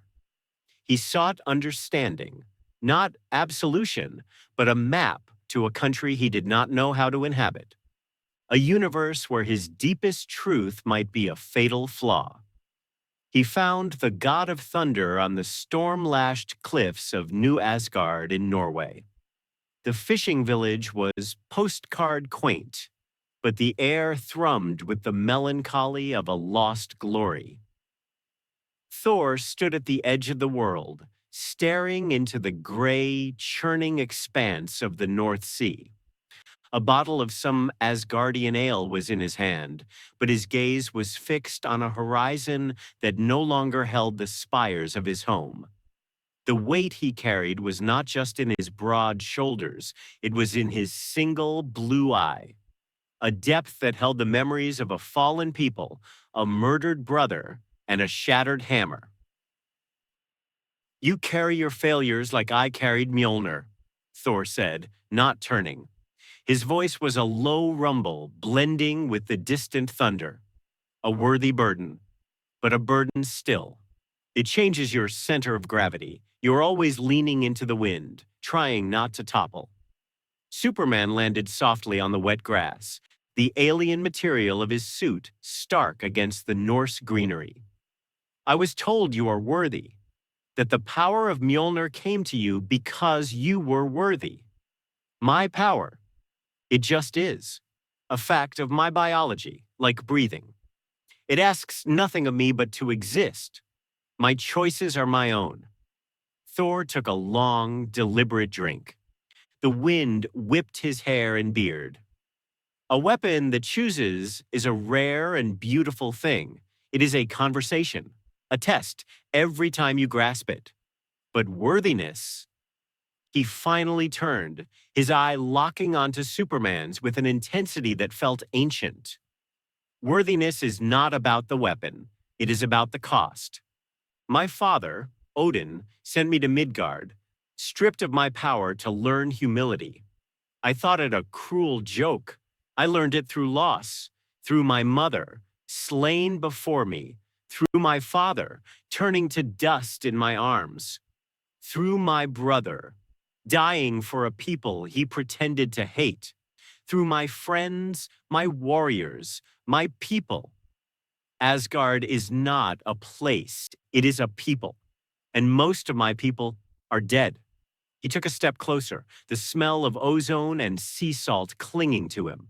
Each loss, each failure sheared away a piece of my pride, my arrogance, my certainty. What is left after the storm has scoured the mountain clean. That bedrock, scarred and unyielding, that is what is worthy. He gestured with the bottle towards Superman. "Your restraint, son of El, is a form of pride, a towering, magnificent pride. You believe your way is so fundamentally right that you would let galaxies burn to prove its purity. You think your no is stronger than the universe's yes. True worthiness is not in refusing to let the hammer fall. It is in knowing, with a heart shattered and reassembled 1,000 times, when to let it fall. And then having the courage to bear the echo of its crash for all eternity." Superman watched the waves hurl themselves against the cliffs, breaking into nothingness. And if the hammer's fall costs the innocent, if the blow you strike to save a kingdom cracks the foundation and buries a village, a grim, weary smile touched Thor's lips. "Then you carry that too. You add their names to the list you recite in the quiet dark." "As I carry the literal ashes of Asgard in a satchel on my ship." They are not baggage. They are ballast. They keep you grounded in the truth that ruling, protecting, it is not about glory. It is about grief management. There was no condemnation in Thor's voice, only the grim, unvarnished wisdom of a survivor king. Superman left the cliffs feeling heavier, not lighter. The burden had not been lifted, it had been given a name, and the name was history. He found the Sorcerer Supreme in the Hong Kong Sanctum, a pocket of impossible geometry in the heart of the bustling city. Stephen Strange was performing a complex, silent ritual, his hands weaving strands of shimmering crimson light into a tear in the very air. The tear hissed with alien colors, a minor dimensional bleed from a place where geometry was a form of madness.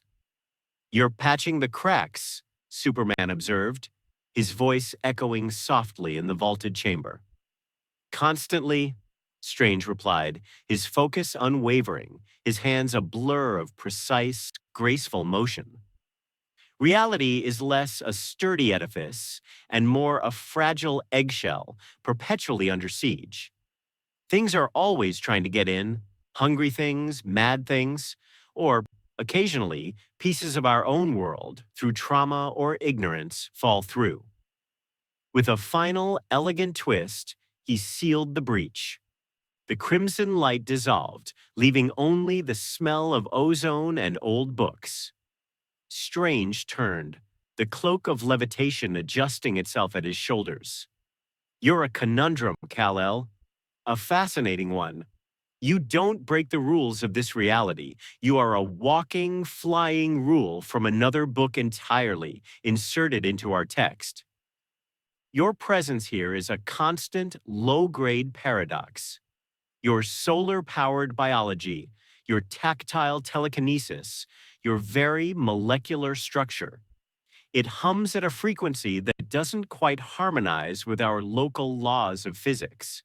It's not destructive, yet, but it stresses the system like a singularity wearing a friendly face. Your system," Superman said, the memory of the bargain over Sokovia sharp in his mind, "seems to demand sacrifice. It is built on an economy of pain." Strange's expression was that of a surgeon explaining a terminal diagnosis. "It's not a demand. That implies a conscious arbiter. It's a law as fundamental as gravity or entropy. For every action, an equal and opposite reaction. For every great working of magic, a price. For every world saved, a cost must be extracted. The Ancient One drew power from the dark dimension to protect this world for centuries, knowing full well the corruption it invited into her own soul. I bargained with Dormammu, lord of that same dark dimension, in an endless shattered time loop. I died, was unmade, driven insane, and reset thousands upon thousands of times to save this reality. Tony Stark wielded the concentrated power of the cosmos in his gauntlet, knowing it would kill him. He chose the cost. Strange stepped closer, his gaze unwavering. We don't seek the cost. We accept it. We choose it because the alternative is worse. Your refusal to consciously choose a cost, it doesn't make you noble. From where I stand, in the trenches of the multiversal war, it can make you look like a tourist in a war zone, horrified that the soldiers have mud on their boots and blood on their hands. You want to win the war without ever firing a shot or losing a man. That is not strategy. That is a fantasy. The words were not shouted. They were delivered with the cold, clean precision of a scalpel, and they cut deeper than any kryptonite. Superman felt the core question of his existence, the mantra of both his fathers, "You can save everyone," laid bare on the sanctum's floor, exposed as a potentially beautiful, deadly lie. Is there no other way? The question left him. smaller than he intended. For a fleeting moment, the sternness in Strange's eyes softened, replaced by something akin to pity. Hope is a weapon, Kal-El, perhaps the most powerful one in any universe. It can break chains, topple empires, and rewrite destinies. But even a surgeon's blade, the sharpest and most precise instrument of salvation, must draw blood to heal. The question isn't whether you will get blood on your hands. The question is, what and who are you willing to bleed? The lesson was hammered home not in words, but in brutal living witness. A minor demonic incursion, a rupture from a sulfurous pocket dimension, erupted in the financial district of London. Reality bled a weeping, pus-yellow ichor, and serpentine horrors of chitin and shadow poured forth, spreading panic. Superman was there in a heartbeat, a blue and red streak against the gothic gloom. He fought alongside the masters of the mystic arts, their mandalas of light slicing through demon flesh, and the frantic, quipping agility of Spider-Man, who was trying to evacuate civilians while web-slinging between monstrosities. "Heads up, big guy. This one's got bad breath and worse manners," Spider-Man called, flipping over a claw swipe. Superman heat-visioned the creature, but the battle was chaotic. The demons were not just physical, they were metaphysical infections, and for everyone he pummeled into paste, the sorcerers had to seal the minor rift it emerged from. It was a war on two fronts, and Superman was only equipped for one. At the climax, the central rift, a throbbing wound in the fabric of the city, destabilized. A sorcerer's containment spell had been broken by a titanic, bull-headed abomination Superman had just hurled into the Thames. The rift pulsed, a sickly green heart, and began to expand. A gravitational whirlpool formed, sucking cars, rubble, and shattered glass toward it. Strange, his teeth gritted, his hands straining to hold 100 shimmering strands of containment magic, shouted a diagnosis that was also a death sentence. "It's going critical. If it collapses in on itself, the backblast will unmake everything in a 3-block radius. The only way to seal it is from the other side, to cast the binding seal from within the discontinuity." It was a death sentence. Everyone knew it. The magical energy on this side was too chaotic. A stable seal needed to be woven from the epicenter of the instability, a place where physics and magic dissolved into screaming nonsense. A place no human body or mind could survive for more than a second. A young man, a sorcerer barely out of his apprenticeship, stepped forward. He couldn't have been more than 20. His robes were singed, his face smudged with soot and blood. He looked at Strange, his teacher, and in that look was no plea, no fear for himself, only a request for confirmation. Strange, his face a mask of agonized resignation, gave the faintest, most terrible of nods. The young man turned toward the screaming, devouring portal. "No." The word was not a shout, but a command that shook the very air. Superman moved, a blur of primary color, placing himself between the apprentice and the maelstrom. "There has to be another way. Let me go. My cells are charged by a yellow sun. I can withstand energies that would vaporize you. I can survive it." Strange didn't look away from the straining spell. "Your molecular structure, your bio-aura, it's an alien constant in a magical equation. You would be a wrench in the gears. Your presence on the other side would destabilize the binding spell before it could form. It has to be him. His magic is of this world. It can harmonize with the spell. There is no other way." The finality was absolute. The young sorcerer, His name was Leo, Superman would later learn, approached. He didn't look at the horror before him. He looked at Superman and placed a trembling but steady hand on the iconic S shield. It's okay, Leo said, his voice trembling but clear, fighting to be heard over the demonic roar and the sucking wind. This is my duty. This is the job. He offered a small, heartbreaking smile. You save the world your way. Let me save it mine. And before Superman's super speed could react, before his mind could formulate another argument, another impossible solution, Leo darted around him, took a running start, and leapt into the heart of the screaming green oblivion. For a second, nothing. Then a brilliant, pure white light erupted from within the rift, a star being born in a place of absolute dark. The light traced a complex, beautiful mandala, a seal of breathtaking intricacy. The rift shuddered, the greedy suction ceased, and with a sound like a universe sighing, it snapped shut. Silence. It was deafening. The cost, so neatly tallied, one life for thousands. One willing, terrified, courageous young man traded for the safety of a city block. Superman stood amidst the smoldering rubble, the smell of ozone, sulfur, and something purer, sacrificial magic, hanging into the air. He looked down at his own hands, hands that could shatter mountains, hold up continents, freeze oceans. Hands that had just been held at bay by a gentle, human touch. They had been powerless, utterly, completely powerless to stop a single chosen death. He had been rendered a spectator at the moment of truest heroism.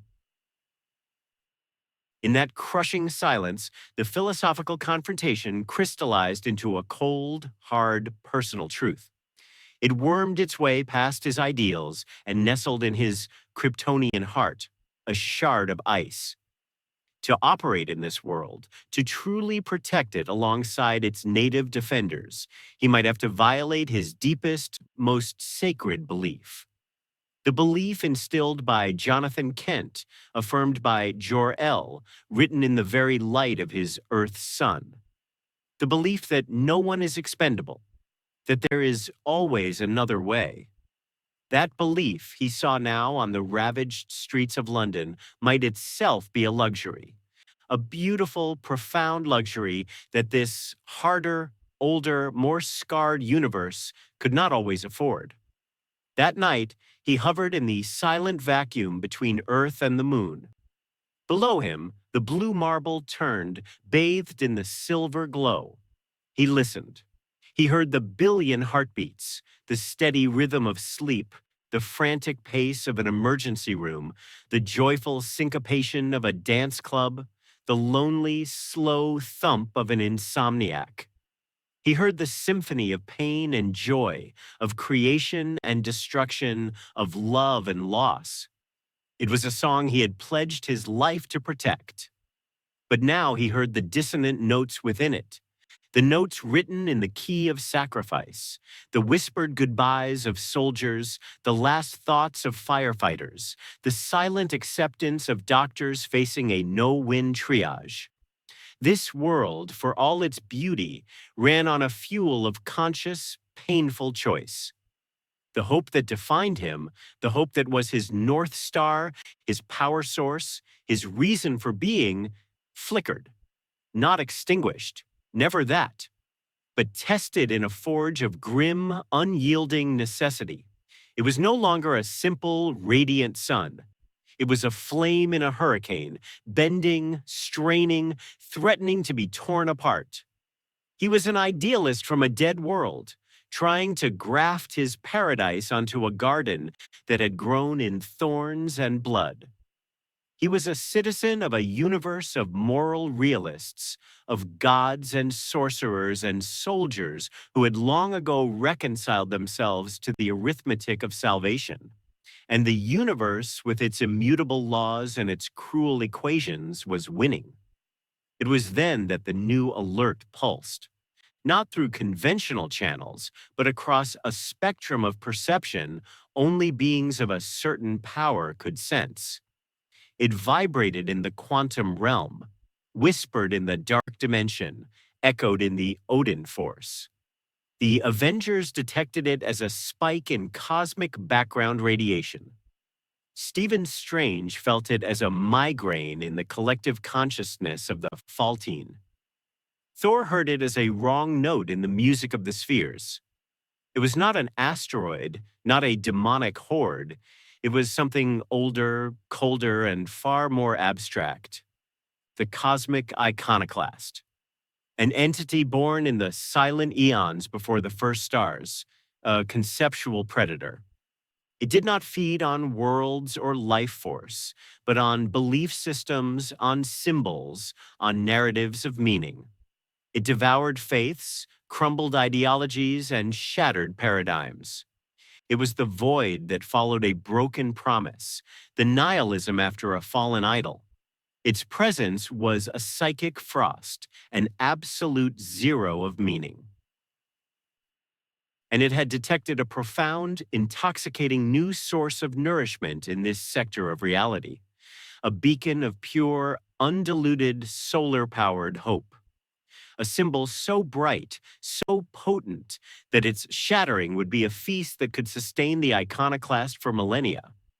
It had felt the tremors of Superman's crisis, his agonizing dilemma over Sokovia, his philosophical torment. It smelled the blood in the water of his ideals. It was coming, and its strategy was elegantly, horrifyingly simple. It would not fight Superman with claws or energy blasts. It would force a choice. A choice so terrible, so morally annihilating, so perfectly designed to exploit the fault line now cracking his soul, that the very concept of hope would be proven a pathetic illusion in the choosing. It would make him the agent of his own symbolic destruction. It would force Kal-El to look into the abyss, not as a spectator, but as an executioner. And in that moment, the hope he projected to the world would die, and the iconoclast would swallow the resulting darkness whole. High above Earth, Superman felt its approach.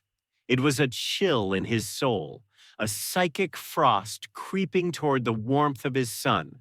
He understood its nature instantly, intuitively, as only another symbol could. He knew with a certainty that froze the very solar fire in his veins what it would demand of him. It would not ask him to refuse a choice. It would force him to make one, to choose who lived and who died, not by chance or by the wickedness of others, but by his own deliberate, conscious, unhurried hand. It would make him the calculator, the utilitarian god he had refused to become. The tourist was gone.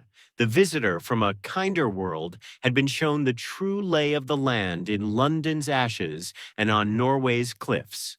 Now, he was a soldier, and the trench, he could see it stretching before him into a nightmare future, was filling with blood. His blood, the blood of his ideals, and the blood of those he might soon be commanded to sacrifice.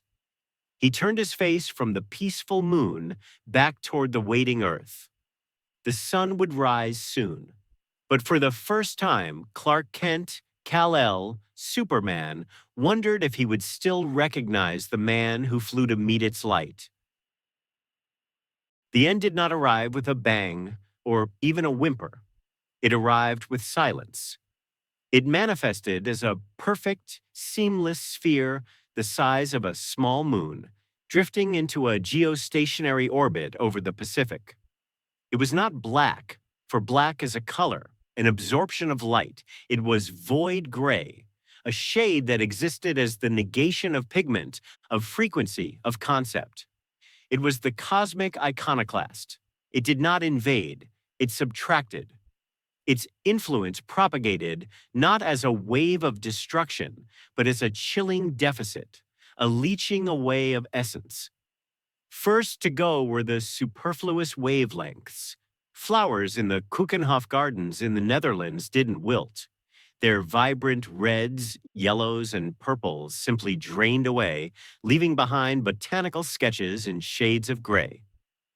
Birdsong in the Amazon became muffled, then tinny, then ceased, not because the birds stopped singing, but because the meaning of song, its joy, its warning, its courtship, was stripped from the air, leaving only empty vibrations.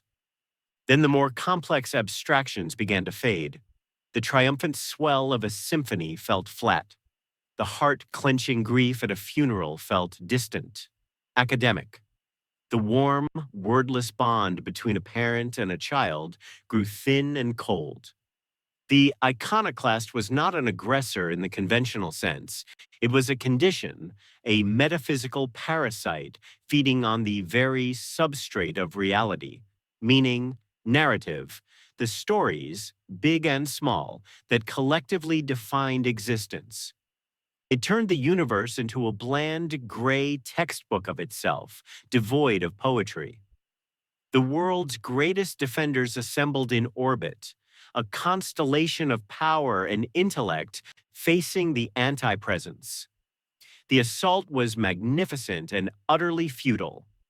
Iron Man's repulsor beams, capable of punching through battleship armor, streamed into the sphere's surface and simply vanished, their energy narratives of thrust and heat unconsummated. Thor summoned a storm that would have razed continents, hurling Mjolnir with a cry that shook the stars. The lightning, a tale of divine wrath and cosmic power, struck the gray surface and was absorbed without a flicker, its story deemed irrelevant. Doctor Strange wove shields of eldritch symbolism and attacks of unraveling logic. His spells, complex narratives of magic, dissolved into incoherent sparks before they could even touch the entity, their premises invalidated. The iconoclast did not fight back. It just was. And then it spoke, not with sound, but by inserting its ultimatum directly into the conscious and subconscious minds of every sentient being on Earth. The message was chillingly simple, a syllogism of despair. A sacrifice is required, an offering of hope willingly made in the currency of despair. The entity known as Superman must select 1 billion human lives. He must designate them by name, by city, by any metric, and consciously, deliberately consent to their erasure. He must internalize the cruel math, perform the moral subtraction with his own will. If he does this, the iconoclast will depart, its hunger for a tragic narrative sated. If he refuses, it will continue its consumption until the conceptual framework of this reality is gone. Not just life, but the very ideas of life, death, love, and hate will be negated. Existence will become static, neutral, nothing. 1 billion lives for the remaining 7. The calculus of utilitarianism screamed its grim answer. In the spreading emotional numbness, even those who might be chosen felt a hollow, logical echo. It is the greater good.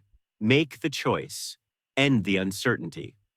The Avengers were rendered inert.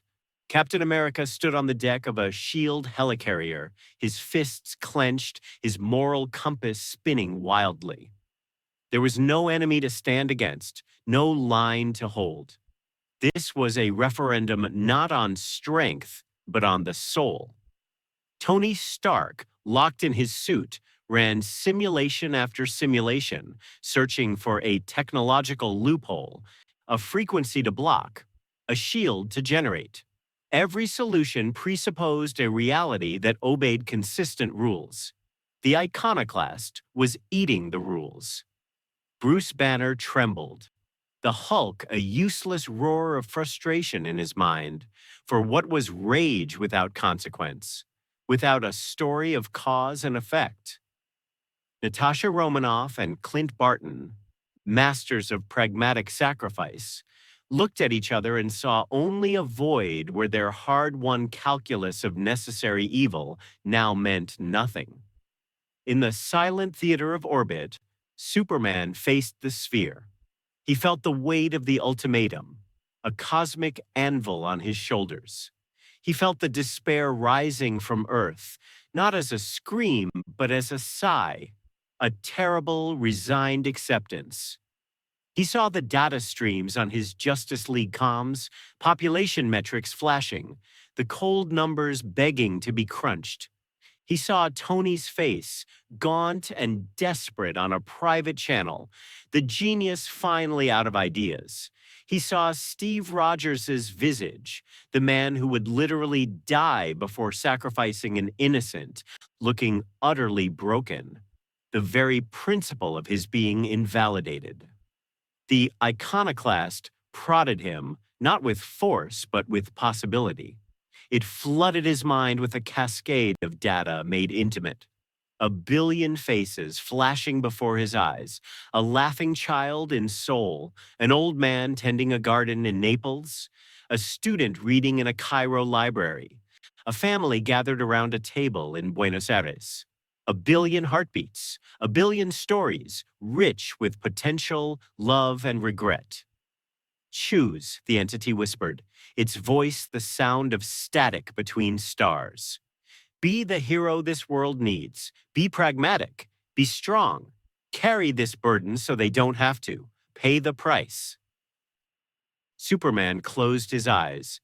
The noise of the cosmos, the psychic pressure, the terrified prayers of billions. He let it all recede. In the darkness behind his eyelids, he sought a different voice. He thought of Jonathan Kent, sitting with him on a fence post at the edge of the Smallville field, the smell of turned earth in the air. You have to decide what kind of man you want to grow up to be, Clark. Because whoever that man is, good man or bad, he's going to change the world. He thought of Martha, her hands guiding his, teaching him to sew a ripped shirt, her lesson about strength being in mending, not just preventing tears. He thought of the apprentice sorcerer from Asgard, stepping willingly, nobly into the path of his master's destructive magic, a sacrifice born of love and duty. This was not that. This was not taking a blow meant for another. This was the work of an executioner, a calculator of acceptable losses. It was the antithesis of every lesson, every value, every story that made him Clark Kent of Kansas. He opened his eyes. The familiar, warm blue had not dimmed. Instead, it had hardened into something adamantine, a resolve forged in a heart that had chosen its nature long ago. No, he said. A single word, not shouted in defiance, but stated with the quiet, absolute finality of a bedrock truth. He broadcast it on every frequency, psychic and electromagnetic, back to the entity and to the waiting, terrified earth below. Then all will be unmade, the iconoclast replied, its satisfaction a cold spot in the universe. Your stubbornness is just another narrative, a tragic one. The fall of the incorruptible hero. We will consume it too. You feed on stories, Superman said, flying closer to the gray sphere. The null field around it was a psychic vacuum, trying to drain the very concept of Superman from him. The hope he represented, the myth, the symbol. It felt like flying into the memory of Krypton's death, a loss of everything that gave things name and purpose. You think hope is just another plot point, a setup for a fall. You're wrong. He did not attack. He turned his back on the entity, an act of breathtaking defiance. He dove toward Earth, not to the gathering of heroes, but to the heart of the numbness. He aimed for the crowded, bustling streets of Delhi, where the gray pall was thick and the eyes of millions were turning hollow. He landed in a marketplace, the air deadened of scent and sound. Stalls of spices were now mounds of gray dust. Silks were dirty linens. People moved like automatons, their interactions transactional and empty. He did not strike a pose. He did not give a stirring speech to the masses. He walked to a stall where an old woman sat, staring at her wares. Once vibrant marigolds for temple offerings, now faded to a uniform, dull ochre. He knelt beside her, the red cape pooling in the dust. He picked up a single wilting flower. He focused, not on the destructive potential of his heat vision, but on something deeper, more fundamental. The gentle, nurturing energy of a yellow sun, stored in every cell of his being. It was the energy of life, of growth, of becoming. From his hands, a soft golden glow, no brighter than candlelight, enveloped the dying marigold. The gray receded from the petals like a shadow fleeing dawn. Color returned, not just color, but vibrance. A shocking, luminous orange that seemed to sing against the monochrome world. The texture of the petals plumped, dewy with life. A sweet, peppery scent, the very essence of the flower, burst into the dead air. The old woman, Mrs. Kapoor, gasped. A feeling, long forgotten and buried under layers of existential gray, stirred in her chest. It was wonder. A tear, the first felt in days, traced a clean path through the dust on her cheek. She looked from the flower to the man in blue, and in his eyes she didn't see a god or a savior, but a gardener, a reminder. Superman moved, not in a blur of superspeed, but with deliberate, visible purpose. He was not hiding his methods, he was demonstrating them. He touched a child's toy robot, a thing of dull, leaden gray. Focusing, he poured a sliver of that same solar warmth into it. Gears that were conceptually frozen began to turn. A splash of cherry red and cobalt blue bloomed across its chassis. The child, Arjun, stared. Then a laugh, a real, unfettered sound, bubbled from his lips, a clarion bell in the silent market. Superman breathed gently on a set of wind chimes hanging from a silent doorway. The metal, which had forgotten its purpose to sing, remembered. It tinkled a clear, silver note that hung in the air, a perfect, simple melody of existence. He met the eyes of a shopkeeper, a young man who had been numbly counting gray coins. Superman said nothing, but his gaze held a simple, stubborn defiance. I see you. You are not a statistic. Your story matters. He was not fighting the iconoclast. He was gardening, tending to the individual, fragile blooms of meaning that the entity sought to erase. On the Avengers comms network, a monitor flickered with the psychic and emotional energy readings from Delhi. Tony Stark, watching from orbit, saw the data spike not in a wave of destructive power, but in delicate, localized blossoms of emotional resonance. He's not feeding it a sacrifice, Tony murmured, understanding dawning, stripping the desperation from his voice. He's not giving it the grand, tragic narrative it wants. He's feeding it a better story. But the power output, Bruce Banner said, analyzing the energy signatures. It's subtle but widespread. The bio-solar field he's projecting, it's not sustainable at this rate if he's the sole source. In the Sanctum Sanctorum, Dr. Strange, his hands weaving through astral diagrams, nodded grimly. He isn't the source, Banner. Not really. Look at the mystical resonance. He's a catalyst, a spark. The cloak of levitation understands this better than we do. The cloak itself gave an empathetic ripple. He's reigniting the stories they carry, their memories, their loves, their small, defining moments. He's reminding them of their own meaning, and that meaning is generating the energy.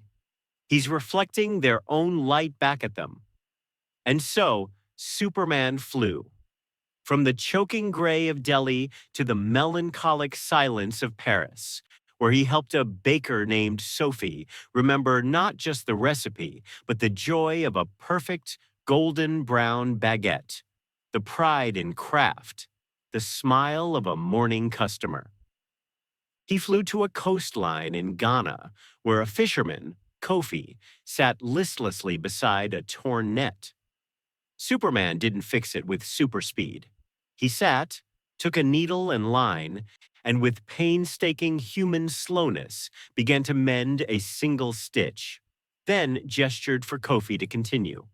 As Kofi's calloused fingers took over, muscle memory awoke, and with it, the story of generations of men who wrestled sustenance from the sea, a story of patience and resilience. He stood alongside firefighters in Tokyo, not to battle a world-ending blaze, but to share a moment of quiet solidarity as they checked their equipment. His presence reminded them of the unspoken narrative of their duty. Courage not as a grand flame, but as a steady, professional ember that refused to go out. Each act was infinitesimally small against a moon-sized entity. But each was a spark, a point of defiant color, a note of resilient sound, a heartbeat of reclaimed feeling in the spreading gray. The iconoclast pulsed in orbit, a ripple of confusion disturbing its perfect nullity. It was being presented with a feast, but not the one it craved. Instead of a single, concentrated narrative of despair, the fall of the hero, it was being offered billions of tiny, bright, indigestible narratives. Stories of mending, not breaking. Of creation, not destruction. Of love, duty, and simple human connection, offered not in resignation, but in stubborn, quiet defiance. These stories had no tragic end, no clean despair to consume. They were open-ended, they were hopeful. To the iconoclast, they were like trying to eat light. The null field began to recede, not in a catastrophic uniform wave, but in patches. Color returned to a single tree in Central Park where a couple had their first kiss.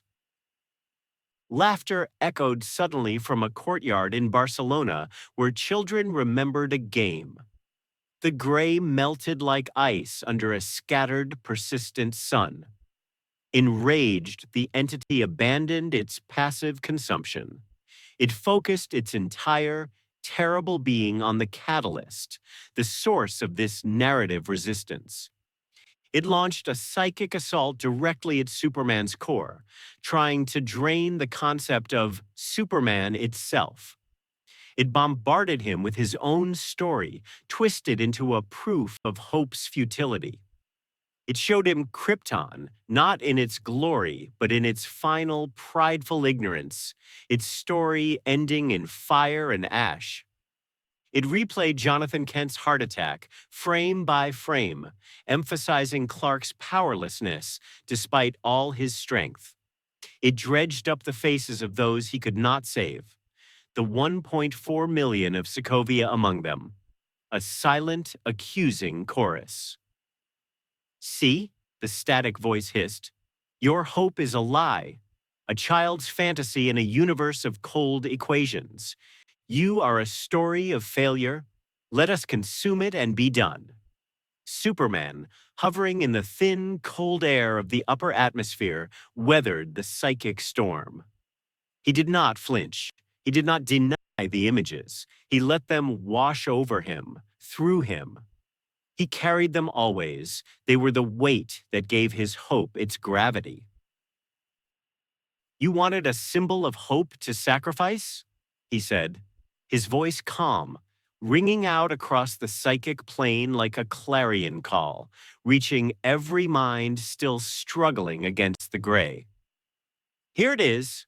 My hope isn't ignorance. It isn't the denial of pain or failure. It's the choice to believe in something more despite them. He turned his face upward, away from the gray moon and towards the distant, brilliant yellow sun. He drew in its radiation, not to fuel his muscles for a final punch, but to ignite his spirit for a final declaration. He became a beacon, not of raw power, but of conviction. The light that erupted from him was not the focused lance of heat vision. It was a sunrise, a wide, diffuse, warm radiance that pushed back the conceptual cold. Hope isn't about knowing the way out, his voice thought echoed across the planet. It's about believing there is a way out, even when every logical path is dark. And I believe in them. Across the world, people looked up. In Delhi, Mrs. Kapoor held her marigold aloft. In Paris, Sophie broke a piece of her bread and shared it. In Ghana, Kofi held up his mended net. In Tokyo, a firefighter nodded to his crew. In small towns and great cities, in homes and in wilderness, they saw the blue and red figure, a tiny silhouette against the gray moon, holding it back not with fists or beams, but with an unwavering, reflected light. And one by one, they remembered. A mother in Stockholm remembered the feel of her newborn's hand gripping her finger. A retired teacher in Mumbai remembered the moment a struggling student's eyes lit up with understanding. A miner in Wales remembered the taste of cool water after a long shift. A teenager in Iowa remembered the perfect, endless possibility of a summer afternoon. They remembered their own stories, their personal, private reasons to hope, to struggle, to love, to continue. This collective, reignited narrative, a universe screaming a defiant yes to its own meaning, coalesced. It was no longer Superman's light alone. It was a billion points of light, a constellation of defiant somethings against the encompassing nothing. This tidal wave of starlight, of reaffirmed existence, rushed upward, not as physical energy, but as a conceptual counterforce. It struck the iconoclast. The entity of negation had no defense against a story it could not consume, a hope it could not corrupt. With a silent, psychic shriek that was the sound of a void being filled, it unraveled. The gray sphere didn't explode, it fragmented into incoherent motes that were then erased by the very reality they sought to negate. The moon-sized blot was simply gone, replaced by the familiar star-dusted black of space. The gray vanished from Earth. The return was not silent, but a joyous, cacophonous riot. Color rushed back, more vivid than memory. Sound returned, a symphony of traffic, wind, conversation, and music that felt like an embrace. Emotion flooded in, a tidal wave of relief, joy, sorrow, love, all the messy, glorious feelings that defined being alive. People wept, laughed, hugged strangers, feeling the weight of their own hearts again, a weight they now cherished. The cost had been immense, but it was a cost of resilience, not of souls. Superman fell, not in a controlled descent, but in a slow, graceful arc, like a leaf detached from its tree. He was not physically wounded, but spiritually and emotionally spent. He had been the conduit for the hopes of a world, and the vessel was empty. The light around him dimmed. His eyes closed. Iron Man, in the Mark 85, shot through the atmosphere like a crimson and gold comet. He caught the falling Kryptonian 1,000 feet above the Pacific, the repulsors whining as he arrested their momentum. "I've got you," Tony said, his voice uncharacterially soft in the private suit channel. "Easy, Big Blue. It's over." On the Quinjet ride back to the Avengers compound, the silence was profound, but it was no longer the silence of despair. It was the silence of awe, of processing a paradigm shift. They had witnessed a man face the ultimate utilitarian trap, the kind of hard choice that filled their own histories and nightmares, and he had refused to play the game. He had not won by being stronger, smarter, or more powerful. He had won by being fundamentally and unchangeably Superman. He had rewritten the rules of the conflict by adhering to his own. He had shown them that in a universe that often demanded blood and compromise, the most rebellious, the most powerful act could be to simply, steadfastly refuse to sacrifice. Hours later, in the medical bay, Superman slept the deep, restorative sleep of the just.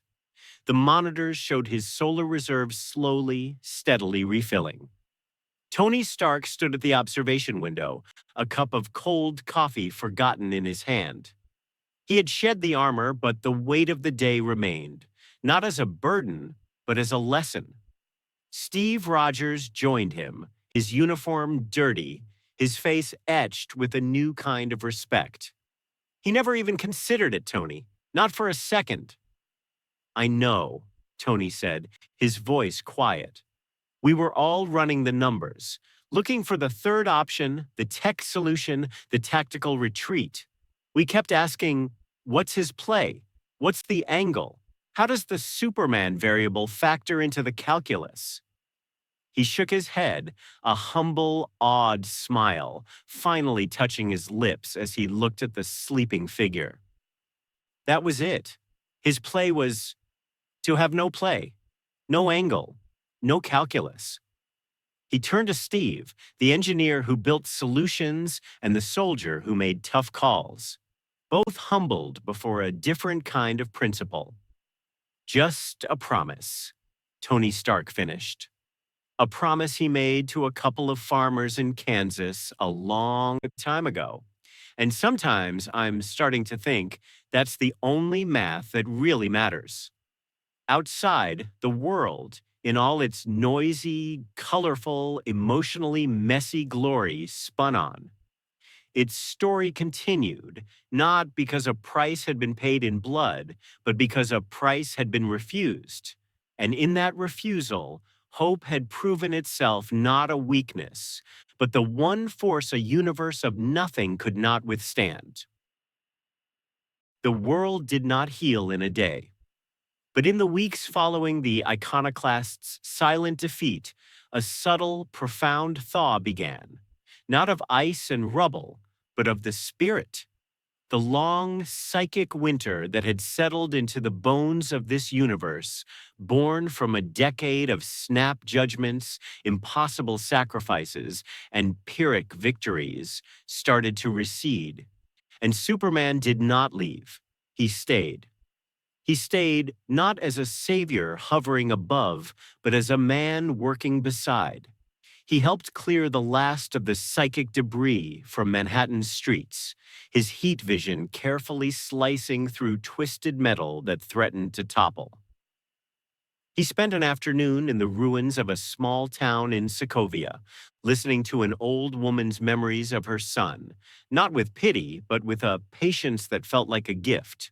He flew medical supplies to remote S.H.I.E.L.D. outposts and, on one memorable occasion, helped the Guardians of the Galaxy corral a fleeing, terrified space whale that had been displaced during the chaos, guiding it gently back to the stratosphere with a reassuring hand on its barnacled flank. The debates about him, the editorials, the news panels, the furious underground forums, continued, but their tenor changed. The fear, the suspicion, the geopolitical panic softened into a global conversation. He was no longer an unknowable, absolute variable in an already unstable equation. He was the man who had carried a wounded Asgardian child 3 miles to a medic.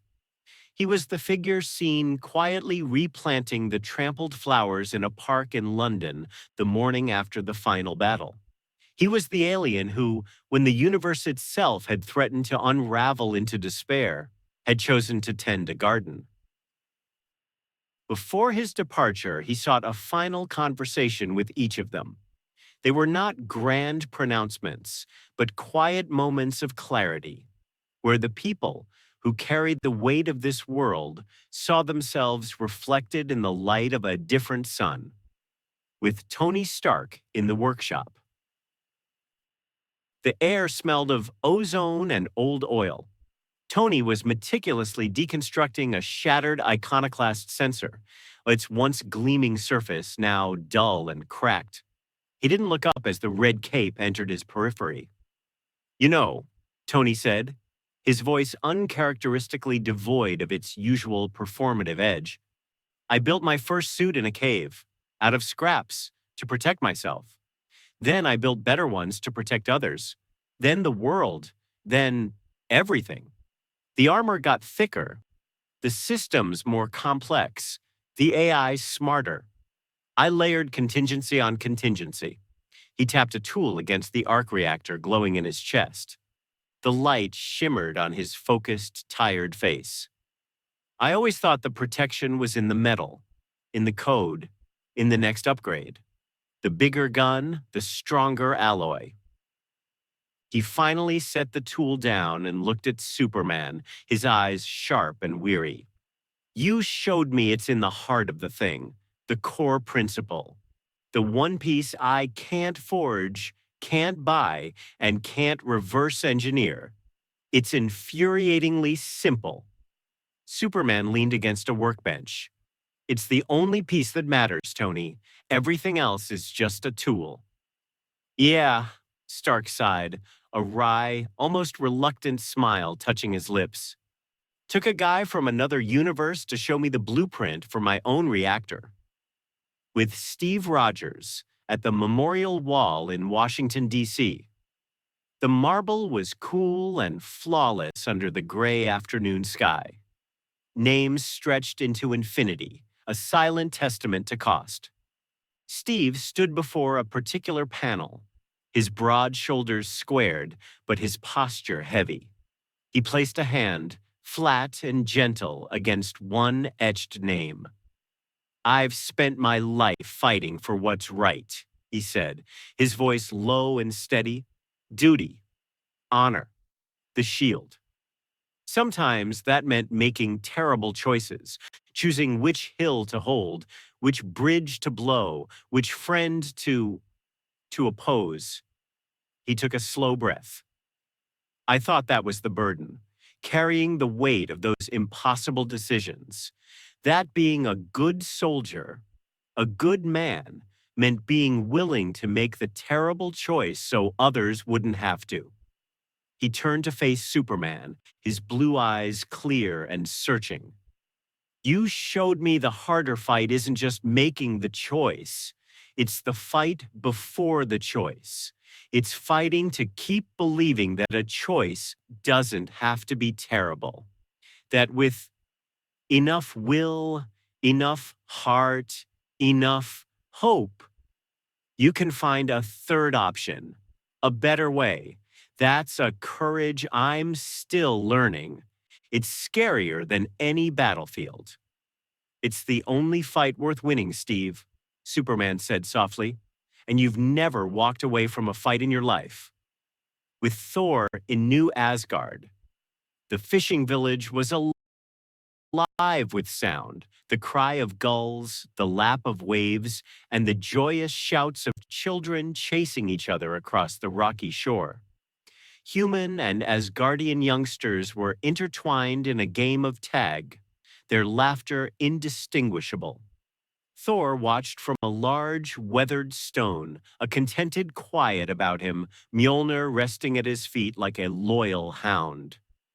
"A king provides for his people," Thor rumbled, his gaze fixed on the playing children. "Safety, sustenance, a legacy, a future. I thought that required a crown, an army, a throne carved from the heart of a star. I thought it meant being the strongest, the loudest, the first and last line of defense. He picked up a smooth pebble, turning it over in his palm. You rule nothing. You claim no throne, command no armies, yet you provide the one thing most easily forgotten in the struggle to survive, the light to see by. The reminder of why we survive, not just for tomorrow's battle, but for tomorrow's peace, for moments like this. He gestured with the pebble to the children. That is a kingship of its own, Superman. One not of dominion, but of inspiration. My father would have admired it greatly. Your father, Superman said, joining him in watching the game, would be proud of the king his son has become. One who understands that a kingdom's true strength is in its people's laughter, not just in its walls. With Doctor Strange on the balcony of the Sanctum Sanctorum, New York traffic flowed below like a river of light and sound, a mundane miracle of order. Stephen Strange stood with his hands clasped behind his back, the cloak of levitation still around his shoulders. He watched the city with the detached focus of a surgeon or a sorcerer. Reality has rules, Strange began, his voice measured and precise. Laws of physics, of magic, of cause and effect. For every action, a reaction. For every spell, a cost. For every saved life, a potential temporal paradox. I've spent years learning these rules, enforcing them, bending them, and occasionally breaking them to avert a greater catastrophe. I viewed the cosmos as a vast, intricate machine, beautiful in its precision, terrifying in its inflexibility. He glanced sideways at Superman. You introduced a new variable, not a break in the rules, not chaos, but a living proof that within the existing framework, there is more flexibility, more grace than I had ever dared to believe. You operate on a principle that seems to bypass certain cosmic equations, not by breaking them, but by fulfilling a higher order of them. Perhaps the greatest magic isn't in defying reality, but in believing, utterly and completely in its hidden potential for kindness. It's a paradigm I had not adequately considered. It's not magic, Stephen, Superman said. It's choice, the same choice any of us can make. Precisely, Strange replied, a faint, intellectual smile on his lips. And that is the most astonishing spell of all. With Natasha Romanoff in a quiet, nondescript safe house. The room was bare but clean. Natasha moved with efficient grace, preparing 2 cups of tea. The steam rose in fragile wisps. Trust is a weapon, she said, her back to him as she worked. The most delicate one in the arsenal. You have to clean it, maintain it, know its tolerances. Use it too carelessly, it fails. Use it too rarely, it seizes up. I've seen it fail more times than it holds. I've failed it myself. She brought the cups to the small table, sitting opposite him. Her green eyes were calm, analytical, but not cold. You use trust like it's your first time, every time. You offer it freely before it's earned. You assume the best, even when history screams otherwise. By every metric of tradecraft, every lesson from my life, it shouldn't work. It's a vulnerability, a fatal one. She took a sip of her tea, then met his gaze. A faint, genuine smile, one that reached her eyes, appeared. But it does work. It's disarming, in a good way. It makes people want to be worthy of it. It's a tactic I could never replicate, because for me, it would be a tactic. For you, it's just truth. It's the only way forward, Natasha, Superman said, warming his hands on the cup. One honest moment at a time. With Nick Fury on the bridge of the helicarrier. The global map glowed, threats flickering and slowly fading from red to yellow to a steady, vigilant blue. Fury stood before it, his lone eye scanning the continents, his hands clasped tightly behind his back. The hum of the ship was a constant presence. I've spent my entire career preparing for the worst, Fury stated, his voice a low gravel. Because in my experience, the worst doesn't just come. It RSVPs, brings friends, and kicks in the door. I build shields, assemble teams, devise contingencies for contingencies. You are a walking strategic nightmare. Uncontrollable power, unshakable, simplistic morals, public adoration on a global scale, a potential single point of failure for the entire species. He finally turned, his eye locking onto Superman with laser intensity. For weeks, I ran scenarios: how to counter you, how to contain you, what to do if you went sideways. But that wasn't the real threat you posed. He took a step closer. The real threat was that you made me hope I was wrong. You made me look at my worst case scenarios and wonder if maybe, just maybe, we could aim for a best case outcome instead. You made hope a viable strategic asset instead of a liability. And for a guy like me, who's built a life, a organization, on being right about the darkness, that's terrifying. Superman held his gaze. The darkest nights need the sharpest eyes, director, but even the sharpest eyes can learn to look for the dawn. Fury gave a single, slow nod, the ghost of something that wasn't quite a smile touching his mouth. Maybe. Don't be a stranger. We'll leave a light on.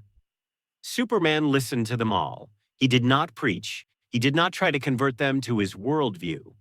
He simply was who he was, a calm, steady presence. And in that presence, each hero saw a reflection of their own deepest ideals, the pure, uncorrupted versions of the principles that had first set them on their paths before the compromises, the losses, and the hard necessities had etched their lines. The day of departure arrived not with a bang, but with a gentle realignment. The dimensional instability that had brought him there, a quiet, lingering echo of the iconoclast's passage, finally stabilized into a single, shimmering doorway. A portal of gentle, gold-tinged light swirling like liquid autumn. It manifested not in a lab or a sanctum, but in the middle of a sun-drenched, wind-swept field in Kansas. The symmetry was not lost on him. The Avengers and several others gathered to see him off. There was no grand ceremony, no medals, no speeches for the cameras.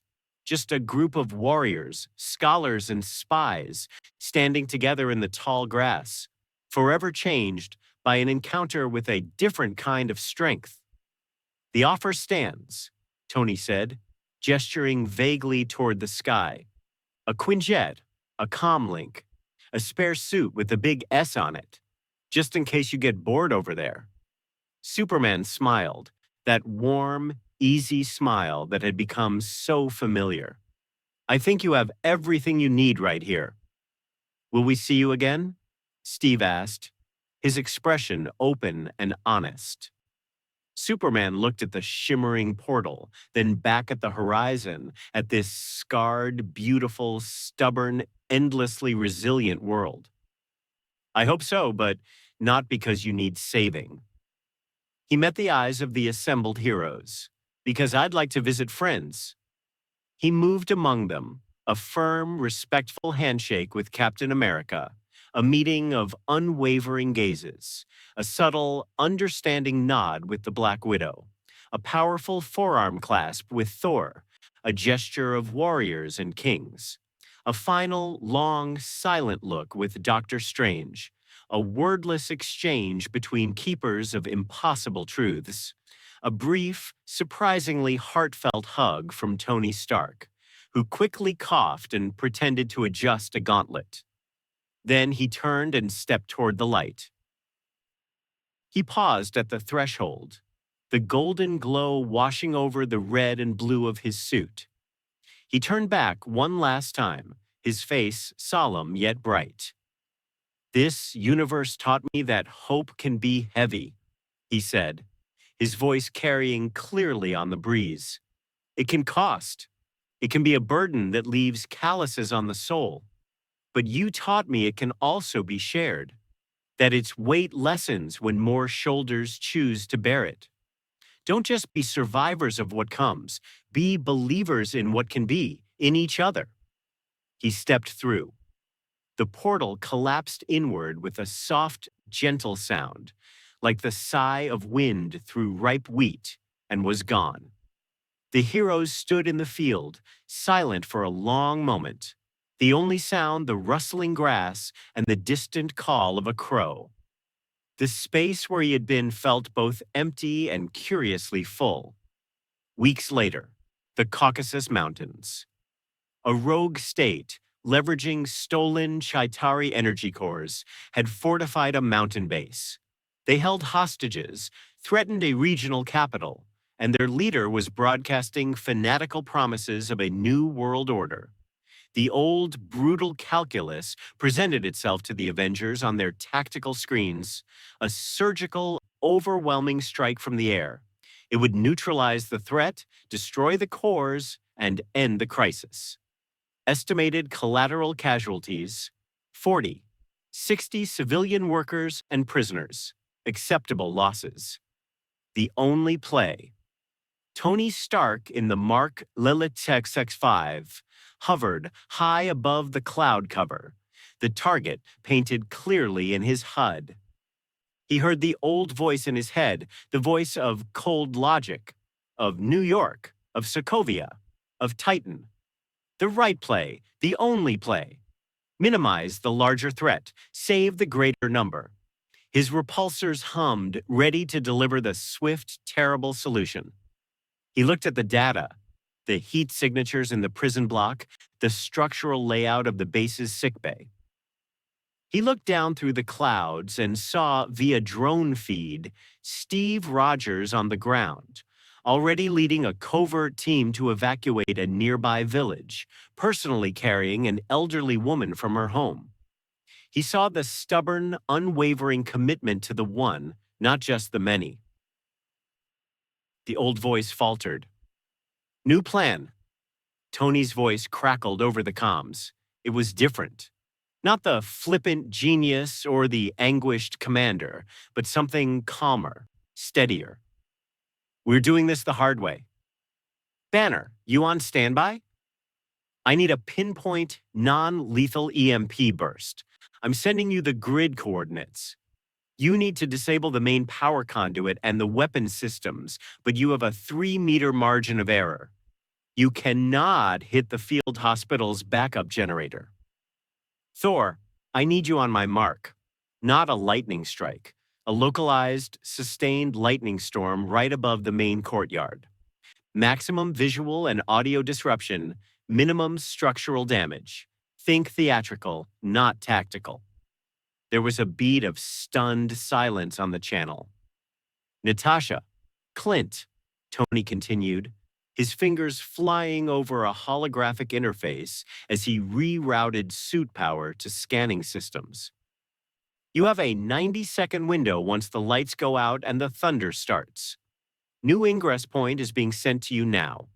You will extract the 23 high-value prisoners from the East Block command bunker. We are not blowing it up. We are taking it and them intact." "Tony," Steve's voice came through, cautious but not dismissive. "That's a 3-phase, high-risk, synchronized operation with zero room for error. The simpler approach is simpler," Tony finished for him, "but it's not right. It's not the only way." He took a breath, hovering in the silent sky.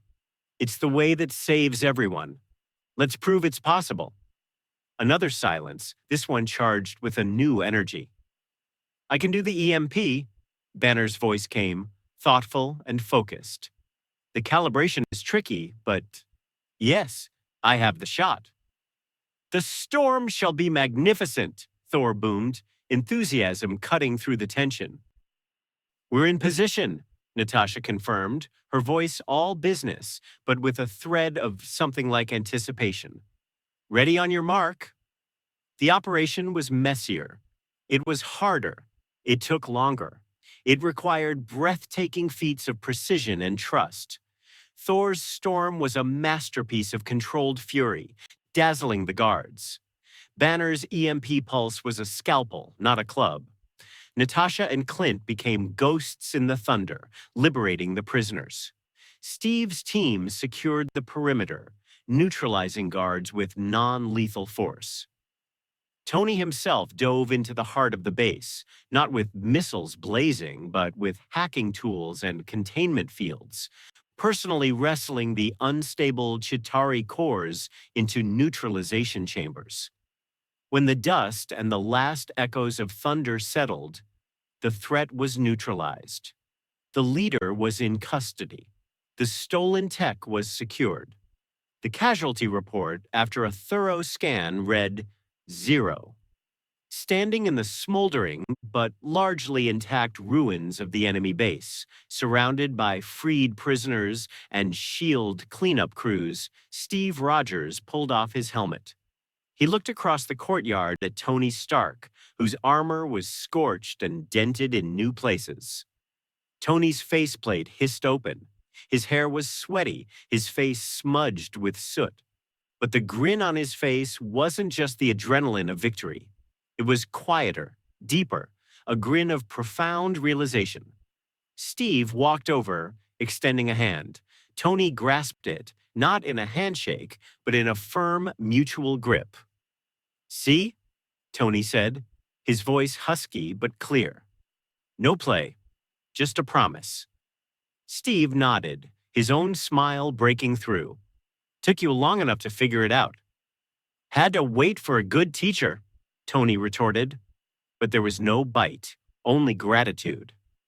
On the other side of the universe, in another city that never slept, Clark Kent sat at his desk at the Daily Planet, the soft glow of his computer screen illuminating his glasses.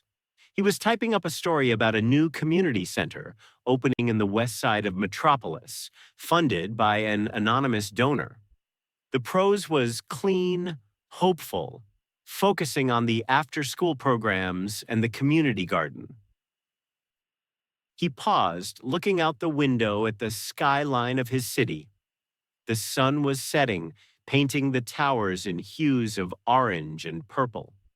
Below, the traffic flowed. People hurried home, lives intertwined in their own complex dance of joy and struggle.